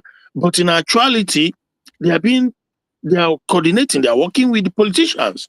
That I don't rule out anything, because until show me that you are doing the right thing, like all this while, there are people. It doesn't have to necessarily be the Dr. Ngozi Orabeze. It could be anybody from there who, because for example, if you don't want to be the face of everything, there are young and dynamic individuals, young and old, whatever it is, go to the Congress and explain our situation to them.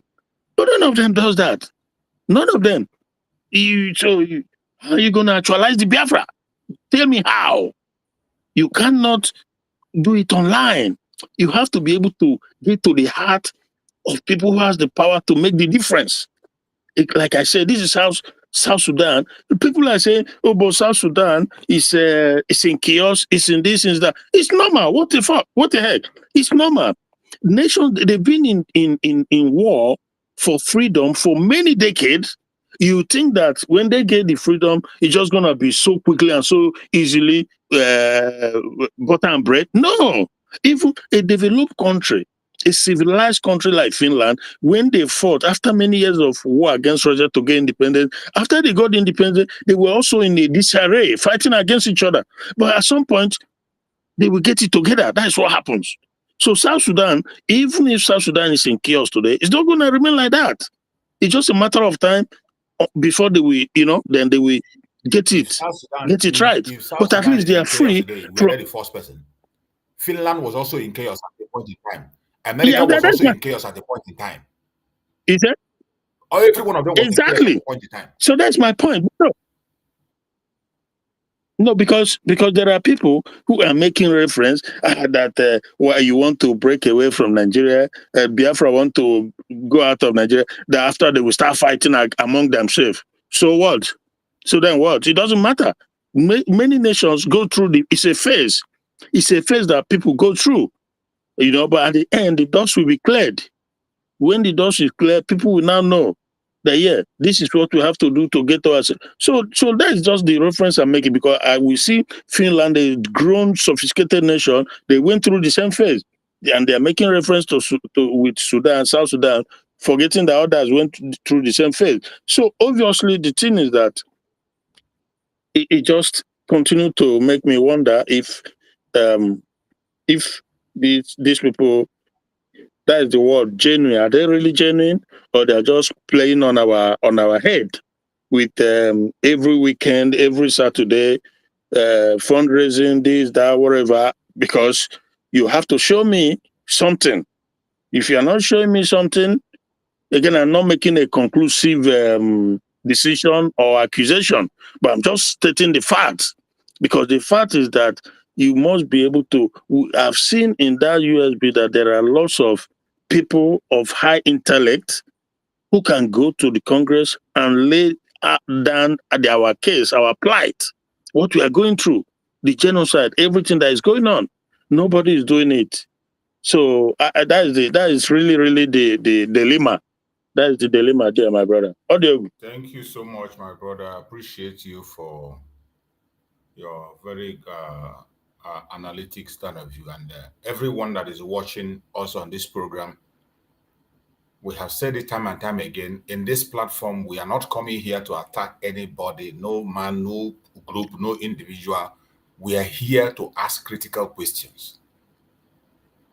We are here to ask critical questions. This is an independent platform where we say things so that people who are concerned, either they hear us and answer the question, or they trace their step, or make amends where there are problems. There is no point. That is why when we speak here, we are not calling names. We don't call people's name. We don't. It's involved every one of us as Biafra. We are equal stakeholders. And when somebody is concerned and the person made a speech, it's left for you to come across that speech and you respond accordingly. It is not critical questions. It's not. Yeah. It's not calling say this one is a terrorist, or this one is Sabo. This is a terrorist. This man is a Sabo. This one is a betrayer. That is absolute nonsense and rubbish. We come to platform. No, we don't do that. We don't do that. We don't do that. If there's a question you have, you put out those questions critically without insulting anybody. It's left for those to look into it, because you are not talking to human beings, not animals. You people with your mouth, you say Biafrans are intelligent. Now we have so many intelligent people. We have some of us that are empty brain. Some of us, just because of friendship, because of recharge card, because of group, you no longer use your brain. You throw your brain to the dustbin. Just the same thing Nigeria is doing.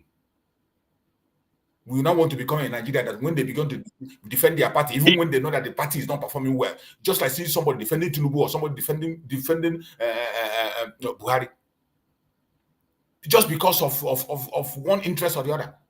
It is time we begin to ask questions. When things are not clear and doesn't make sense, there are certain things that doesn't make sense at all. There are certain things that doesn't make sense. We are human. There are something that we know every that one of us here, even if you are not that educated. If you go now and tap the role of a government, what government should do, the role of a government, what they can do, the capacity of a government, and what they stand, what they can, you can see it stated out there. So that when somebody begins to tell you something that is against that doesn't add up, you ask questions. But some of us today, we are so impatient, and it's part of you can't even allow people to express themselves. The next thing you say, calling somebody a sabona is just that one doesn't move anybody anymore. We're not using that one as national anthem. It doesn't move anybody. If you are in this struggle, they never call you Sabo. You never start now. You've not started. Mazin Nandekan was called Sabo. Simon Epa was the highest Sabo they know. So which name you won't call somebody now? We say the person will go they move. Before you know it, some of them will go to the extreme to begin to call you a terrorist, even though they are fighting the same thing you are fighting for. The same thing you are fighting for is what I'm fighting for, and you are calling me a terrorist. It's utter madness. And my worry is mostly those people who are on the media, and this is our media. Many people who are media today know nothing about media. They know nothing about media. The PR we are supposed to be doing is for Biafra. You represent Biafra, present it to the world as a remedy. How are you presenting it? When somebody look at your program, how can that person see Biafra? How do they see Biafra? After somebody watch your program, watch what you are saying online, what you are doing, how would that person be seen a Biafran citizen? These people, what they call themselves Biafra, how are you representing them? Some of us are not concerned about that.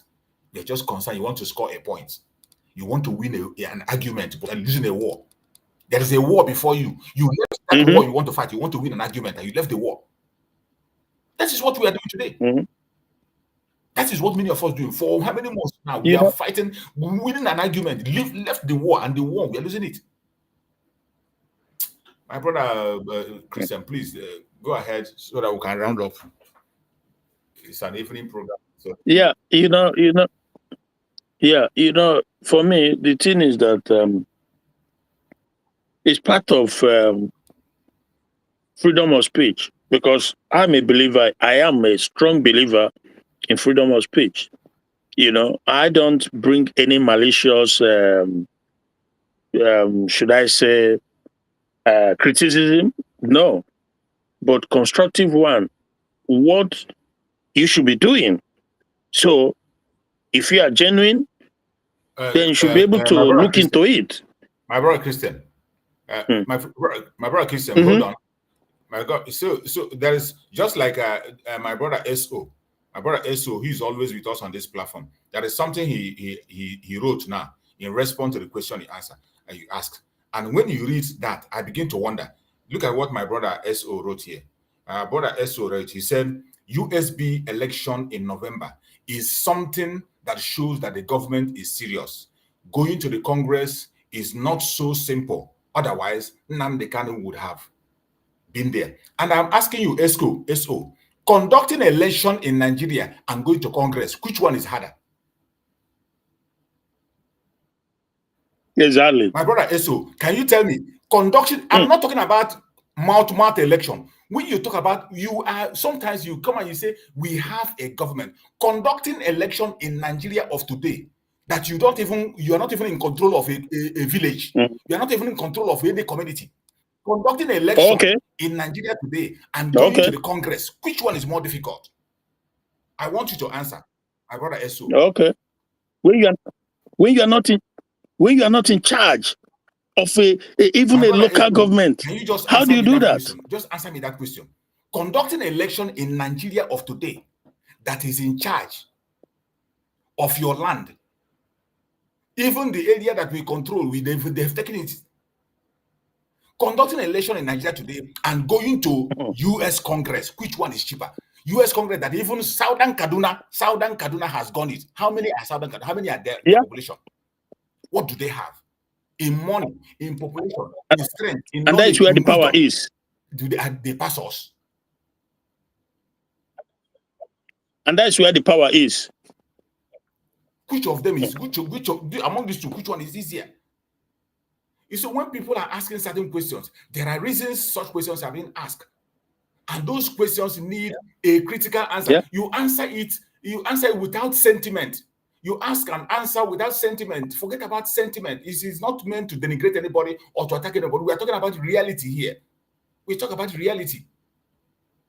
There is so many reasons I don't want to go into that very topic. Most of the time when I come here, when Christian talk about certain thing, I will skip it. I say, no, I don't want to go there. I know why I don't want to go there. I don't want to be an instrument. Or somebody will say, okay, because and like those of them who are looking for something to use as a topic. I don't want somebody to go and cut my video and take it to as a program. And you begin to use it to castigate another person. I don't want it. I can never give you that instrument, that content, to use my content to castigate anybody. You can't use it. I don't want to grant that. I won't give them that privilege to use my content and say, because I didn't say they will go and add their own salt and pepper. That is why I don't want to speak about certain issues. But there are certain questions we need to ask on our own intelligently, without grudges. No matter, without grudges, without anger, no matter the differences, just no matter how you love it, even if it's my father, my parents, I challenge them when they do certain things. Like when I travel, go home. I just like as when I travel in those days, when I go back to Nigeria, you travel back to Biafra land, and you tell me, don't go to these people. If you are going, make sure you don't go to this family. Why wouldn't I go to that family? You don't just tell me, don't go there and don't go there. You will give, my parents will give me a reason. They just don't tell me, oh, this guy, he used to be your friend before, but now don't allow this, don't associate with him. You don't just tell me like that, and you have to explain to me. And if you explain, your explanation is not genuine, it's not clear to me, I will give you the reason why I must continue to go. Even though it's my parents, I will tell them, look at my own reason, and this is why I must continue to go and associate with those people. So it's left for them to look at it. When they look at it, at the end of the day, they might see that my reason is genuine. And at the end of the day, I win them over. And the problem is over. But if I say, okay, because this person is quarreling with my father, and for that my father says I should not go there, I'll not go there again. You are not doing yourself good. You are not doing yourself good. Because even when the battle will come, the battle might come when your father is not even there anymore to wage the war with you. Then it becomes a battle that you fight alone. Then you understand what it means to make peace. The Biafra of today, that is people, we have made it to become a cat and rat. It's about who speaks and his own word is taken, who is acting and who is commanding, and who is every party, different party, group A, group C, group D, group D. I'm not interested in that. I talk about issue of Biafra, genuine issue of Biafra. Anyone that is not clear to me, I speak about it. Mostly I focus on the enemies of Biafra that you and I know. We know them. I focus on them. My brother Christian, please give us your closing remark. Let's round up this case. So it's 2 hours. It's very late here.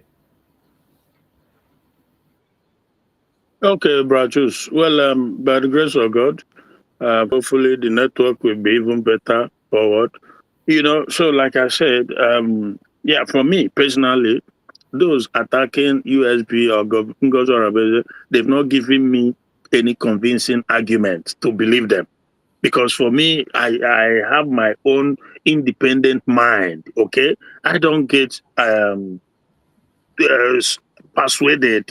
I don't get easily, I don't do follow, sort of. I use my own head, right? So obviously, all the accusations they've thrown out, they are all mere accusations with no substance, absolutely no substance to it. Therefore, I discredit them. I don't buy it. And at the same time, we should be able to, in the condition of free speech, atmosphere. Like I said, I believe in free speech. Therefore, if the government, if they are doing something, people should be able to speak. People should be able to criticize and give advice or provide solution where it's needed. Whether they take it or not is a different giving right. So for me, this is the point where I stand. as a believer, free speech absolutist, we must be able to speak and say that do this, do that, it will help. So there's nothing that, again, like I said, there's nothing malicious about it. But I believe that we must continue. We just must continue. And Brother Chooks, again, like I said, I continue to thank you for your resiliency, because we need it. God has just given us the opportunity in this time frame. That is the word I've been using since early this year. The time frame there's this golden opportunity. We can only rely on our own strength. It doesn't work.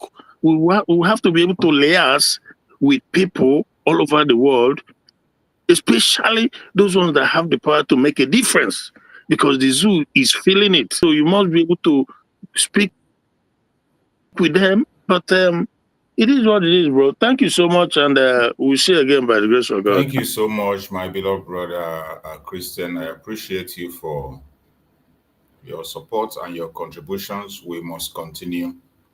The quest for Biafra is the quest that lies on everybody. Every one of us want freedom. We want to go home. But we must have to do what we have to do and pursue it in unity and in love. Hatred is not going to give you Biafra. Calling your brother or your sister a terrorist cannot give you Biafra. Fighting each other will not give you Biafra. We just have to be serious and focus on what needs to be done and do it. When people speak their own mind and say their word and their direction, if you're not okay with it, there are many places, many platforms that are speaking that you can go there and listen where you are comfortable with. It will not do you any good arguing with somebody or insulting somebody. It doesn't pay any good. When people write things here on comments, I read all the comments and I follow up.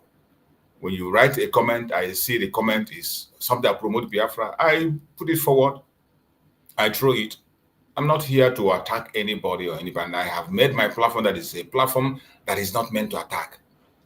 And that is why I stand the way. The platform you see here, I built it myself. This is not my first platform. I have lost many platforms in the name of Biafra. I have been in this message of Biafra for more than a decade. Most time I build my platform, they take it down. I build it, they take it down, I build again. For more than a decade. I've been here. Even while Mazen Nanikan was here. Not because of anybody or because of any person. Nobody appointed me and nobody paid me or nobody do anything. And nobody directs me on what to say and what not to say. All I say is one thing that is correct. Anything that is correct, you say it, I push it out. And even if you have a different opinion from what myself I believe, I don't have a problem with you. You can equally come to my platform, you click the link and you come in and you make your own point. We sort it out. As we are talking, other people are going to be learning. Even you that is talking, maybe after talking, you go back and rewatch it again. At the end of the day, you might get a point, you learn something, or me, myself, I can go and learn something at last. So it is not a do or die affair. This is providing solution. We are not dumb. Biafrans are not dumb. They are very intelligent people. And when things are not clear, they ask questions.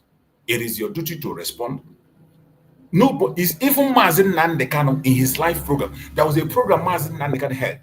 A guy entered there and told him that all the thing you are doing is nonsense, that you're wasting your time. Somebody challenged Mazen Nandekano, a Biafran. Say, why are you confusing?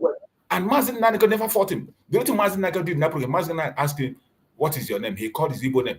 Mazen Nandekano asked him, where do you live? Mazen Nandekano said, have you eaten? He said he has eaten. I said, have you taken a shower this morning? He asked him, have you taken a shower this morning? Yeah, of course. He took a shower. It's okay. If you have eaten, I hope you are okay with that food yet. But all the same, go and watch this program again from the beginning. And next time, I don't know if you really want me to explain to you or you want to come back next time. The guy said, no, there's nothing to explain. I've heard all your preaching. Mazen Nandekano asked me, okay, you have all my preaching. Which one did he hear? And the guy opened his mouth to begin to talk. Mazen Nandekano now used the things he was saying to educate him. And before that guy left there, he left there in the sense that, less if it is the way you explain it, but the way you are talking before is not the way I did. And if it is how you said it now, it can be understandable. You see, that person have been warned, even though he never accepted in that program. So it is not, it's not, you don't just come and think that people will just fold their hand and fold. Even as Simon Ekpa, many people have challenged him on live program, face to face. Biafrans, they challenge him. So when you people come and make this thing as if maybe when somebody have another argument, just make sure you have a superior argument. Even if as I'm here, if you bring up a superior argument, I will have no choice.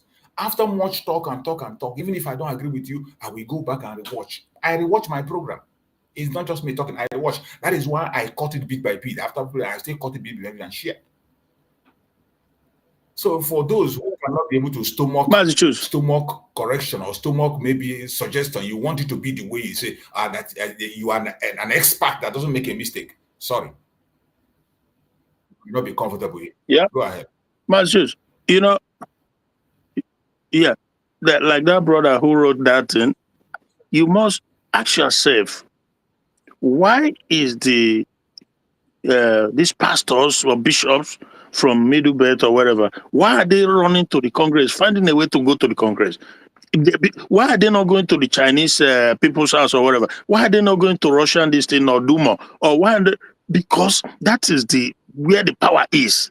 The mere word that comes out from there, just word, not action, just word, make people to buckle up, sit up tight. So it's very important, because the guy is saying that which is more important, going to the Congress or conducting an election. How do you conduct an election when you are not in charge of the land? When your opponents, your enemies are the one running the show there. Now, again, because my wish, heaven knows, my wish is that the whole thing goes well, that we're able to take charge and have election. November is around the corner. So we come here and give praise, give thanks to where thanks is due. That is my position. That is how I roll myself.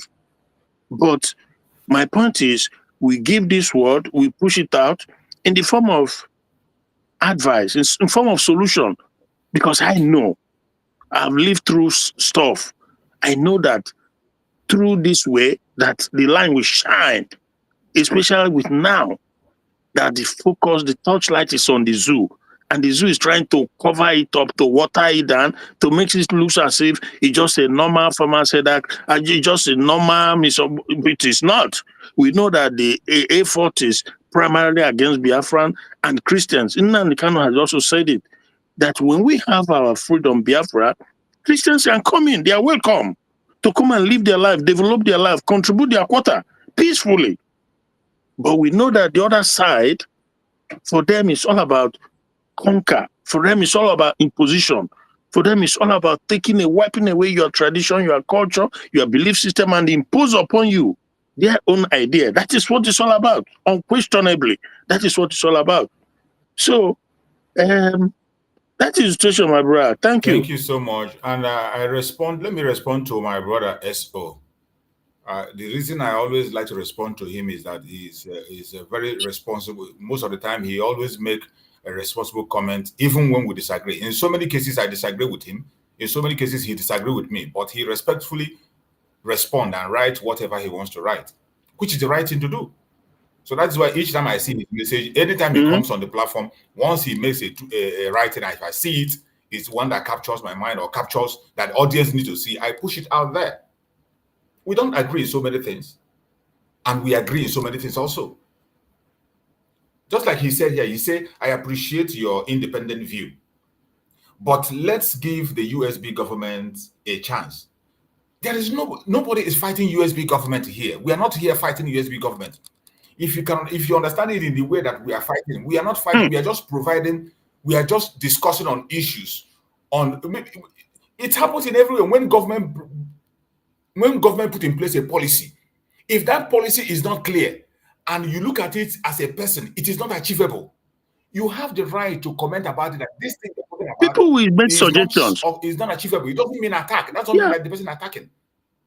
The only thing that if you feel is achievable, somebody who understands that policy very well can come up and defend that policy and explain it. You can come up and defend it and explain it to those who don't understand. It is not an attack.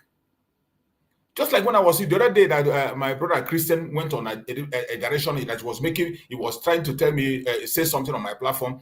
He said that he wanted me to respond to certain issues. And I said, I'm not going to respond. And he was pushing. At the end of the day, I said my platform is for everybody to air their opinion. And I'm not against anybody. I am not against the USB. And he made example of telling me that what if the Briggy people come here to talk? Will I allow them to talk? And I responded to him. I say, if they come here to talk about donating money for them, they have to give me a reason why I have to allow them. Because that's for me. The organization that I know that is qualified to go to that direction today is the USB, which Mazi Simon Ekpa was the one that prophesied and said that spoke about, laid the foundation. The foundation, the USB I'm talking about, Mazi Simon Ekpa was the person that put it in place. So each time I'm talking about it, I know what I'm talking about. So if there is, that was just like when I told my Christian, when he told me that I hope I'm supporting so person, I say, I hope it is that USB that I'm talking about. But so is it the same? It's not against fighting. We are not fighting against anybody or disagreeing. And he went ahead to say that freedom fighting is never easy, but you have to take the bull by the. You say freedom fighting is not easy, but you have to take the bull sometimes without depending on America. I agree with you 100%. I agree with you. You can do it without America, but I tell you, there are some players that you cannot avoid. There was a program that Master America made. He said, if you have listened to the Master, that's why I don't know how we listened. Master, one of his programs, he was talking about actualization of Biafra. And what he was saying in that program, he went ahead to say that the Biafrans are still going to try to protect the interests of the West. That is their own interest. That is, you cannot run away from that. In that pursuit of Biafra, that their own interest will also be protected. Yeah. And in some cases, there are major actors that you cannot avoid. You cannot avoid them. Yeah. Biafra cannot operate as an island. No matter it's going to be hard and slow for us to achieve that, but we have to keep on making effort. That is the consistency. We have to be consistent. You go, they reject you, you go back again. And I'm saying, why is it that other people can do that and we can't do it? I'm much concerned because of the direction we are going. We are not doing what we are supposed to do. Every one of us, more especially in the media. In the media, I hate the media war that is going on. I hate it. I don't like to see it. It is very dirty. It is not presenting us to the world as people who really want to be free. The media, the way our media is conducting themselves, is not presenting us as people who really know what they want. It is sad, but that is what we have. It is sad. Okay, go ahead. Give us your last word. We are rounding up. It's 2 hours already. Let me just quickly make this down. I will log out. First of all, is it the same guy that wrote that going to Congress if it's more important than country? Is that the same guy, the ESO guy? Well, so it's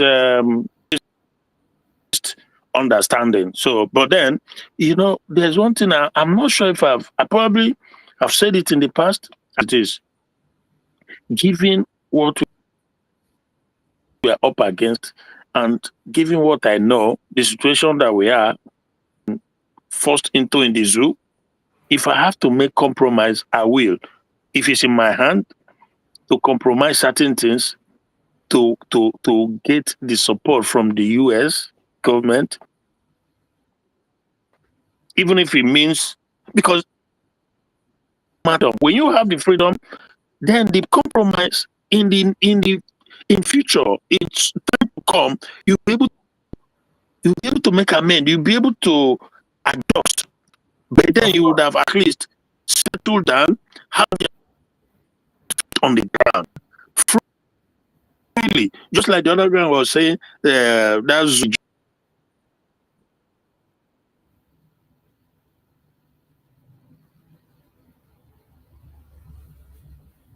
Oh, we lost Christian. We can't hear him anymore. I think he's having a network problem now. We can't hear Christian anymore. We can't hear him. Bro Christian, we can't hear you anymore. We can't hear you. We can't hear you, Bro Christian. I think we lost our brother Christian. We lost his voice. We cannot hear him anymore. We can't hear him anymore. I don't know what is happening. So, my fellow Biafrans, any one of you who have joined us here, I appreciate everyone that have been able to join us on this very evening program. It's a heated one. It almost took me to the direction I don't want to. There are certain topic I don't want to treat because I know it is going to cause chaos.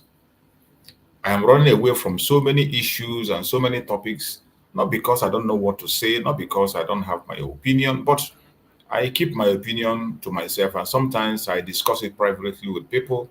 I don't want to make it. I don't want to create a situation where people will use my word to begin to attack somebody. You say, oh, this person said this. You use it. They will begin to play my program. I don't want to give them that content they want. I'm not going to do that, and I'm not ready to do that. What I'm interested is a unified force to fight for Biafra and get it. Whatever you know you have, listen to others, put it together, bring your own, I bring my own, we harmonize it, and we go for the war. That is where I'm focused, fighting the war that is before us, not fighting ourselves. Not owning your camera and you call your brother a terrorist, you on your camera, you call your sister a terrorist.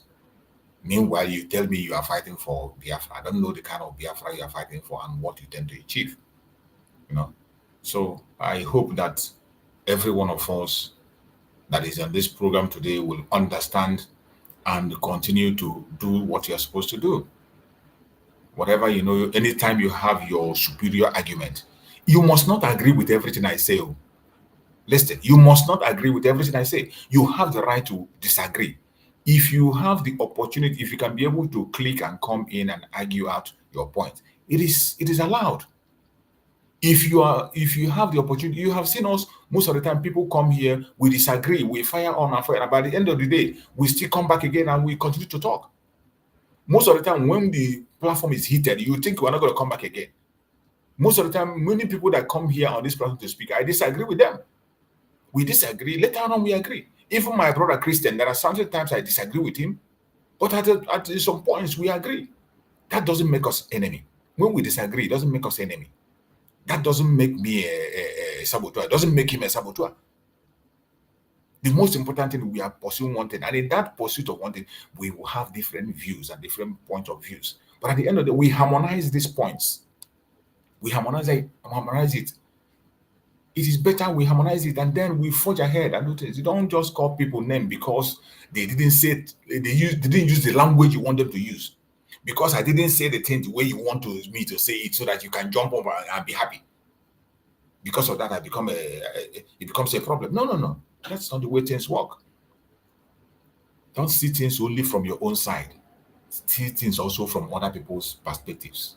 At the end of the day, everybody will go back home, look at it critically, think about it again. Maybe when you come back the next time, you have a different point altogether. Biafra is very important to all of us, including the politicians. If you don't know, some of you don't know that these politicians, they want freedom also. These politicians you see, they want Biafra even more than you.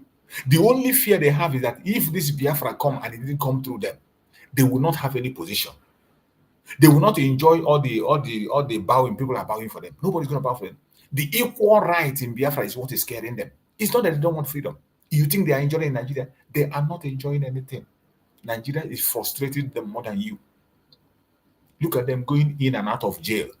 Another politician will commit a crime. It will not go to jail. But the southern politician will commit a crime. He'll go to jail. You think they don't see those things? They want freedom too. But the same thing that is worrying us in this Biafra is the same thing that is worrying them. Everybody have to throw away their fears. Throw away your fears, your ignorance, your hatred, your envy, jealousy, pride. Throw it to the dustbin and let us go for our freedom and get it. I pray that Chukwu will guide and protect every one of us. I thank you all for paying attention. Those who have listened with a clean heart and pure heart. Those who came here to acquire knowledge, to acquire information. Those who came here genuinely to listen. I appreciate every one of you. And those who have come to look at where they're going to attack or something they are going to cut to you to do their program. You're also well done, but I bet you're going to be disappointed at the end of the day. May Chukwu Okike and protect every Biafran, more especially people in Biafra. Remember, tomorrow is Monday, sit at home. Remember, Monday, sit at home. It is a must. There is no going back. Monday, sit at home. Wherever you are in Biafra land, don't forget it. Tomorrow is Monday, sit at home. If there is no other time, it is now. Remember, Mazen Nandekano have not yet taken his medications. He has not been allowed to go for the test he requested for. They have not allowed him to get treatment. He's not getting treatment anymore. Mazen Nandekano is still languishing in detention, even in his bad health. So if there is any other time we need this sit at home, it is now. We need sit at home now more than ever. We need it now more than ever. So wherever you are in Biafra land, please, I beg you in the name of Chukwu Okike, join the sit at home. Nobody is forcing you. Nobody is coming to enforce it. It is the right thing to do. That is why you will do it. We don't have a voice. We cannot protest. You have seen it. We can protest. No governor is going to speak on our behalf. No politician is going to stand for us. We are going to speak for ourselves. So because of that, wherever you are, don't forget. Do not forget. Don't say you are not told. Do not forget to make sure you participate in the sit at home that is going to come up tomorrow. It is mandatory. My fellow Biafrans, on our closing day now, I've said it, religion was meant to save man. Finally, I want you to hear it. Religion was meant to save man, not to enslave man. Religion was meant to save man, not to enslave man. When religion becomes a weapon, it ceases to be divine. Everyone that is hearing this very message, take this word to heart. If there is nothing you have learned on this message today, take this word to heart. Remember what we preached today, the title of our message. I hope you don't forget it. I hope you still remember the title of the message of today. Before I end off on this very closing remark, I remind you of the title again. The title of the message of today says, The Bloody Faith. How religion became a tool of oppression against Christians and Biafrans. The bloody faith. How religion become a tool of oppression against Christians and Biafrans. This was the topic we discussed today on our Sunday devotion. Sunday sermon. We can call it Sunday sermon. You can call it Sunday devotion. This is what we discuss. That is the topic we discuss. The bloody faith, how religion became a tool of oppression against Christians and Biafrans. So, if you didn't start with us, you can go back and watch it and get the points. You get the points. So, religion was meant to save man, not to enslave man. When religion becomes a weapon, it ceases to be divine. The time has come for every child of light to rise and say, enough. We will no longer die in silence. We will no longer live under spiritual terrorism. We will stand for truth, for freedom, and for Biafra, because God is on the side of the oppressed. May Chukwu Okike guide and protect every one of you that participated on this program. And may Chukwu Okike guide and protect our leaders, Mazen Nandekano and Mazen Simon Eba. Thank you so much for being part of this program. I hope to see you in tomorrow morning's program. Come with your questions. Come with your genuine questions. Come with your critical arguments. You are all welcome. May Chukwu Okike guide and protect you. Good night, everybody. See you tomorrow morning. Nigeria don't enter one chance, I swear. Now go with the go so. Herdsmen they kill us every day, but them busy they campaign again. After they failed all the promises they made, oh, then they praise themselves. Why the masses were supposed to give them the praises we dey here they run to? Who be that? I blame it on the religious leaders. I blame it on the traditional rulers. People were supposed to fight for the people, they don't compromise. Shame on the rebellious brothers. People will cry with us during answers. Today them don't join those oppressors, they eat jealous. Something done the smell of. Very soon now we go perceive them. We have up where this government they cause my time bomb. It go soon explode. Revolution they come oh. It is very close and they feel more. When the power of the people we triumph, the power of the people in power. They no even care, they no even send. Say the people they die of hunger. Hungry dog is an angry dog. One day you go bite the owner. Idle man is the devil workshop. Many youths for Nigeria no good job. And the country the youths got no future. The country is gone, that's on period. Move it up. I blame it on the judiciary leaders. I blame it on the electoral officials. People were supposed to save the nation, but they collected bribe. Shame on the armed forces. People were supposed to protect the masses. But now them they shoot us anytime they hear our voice.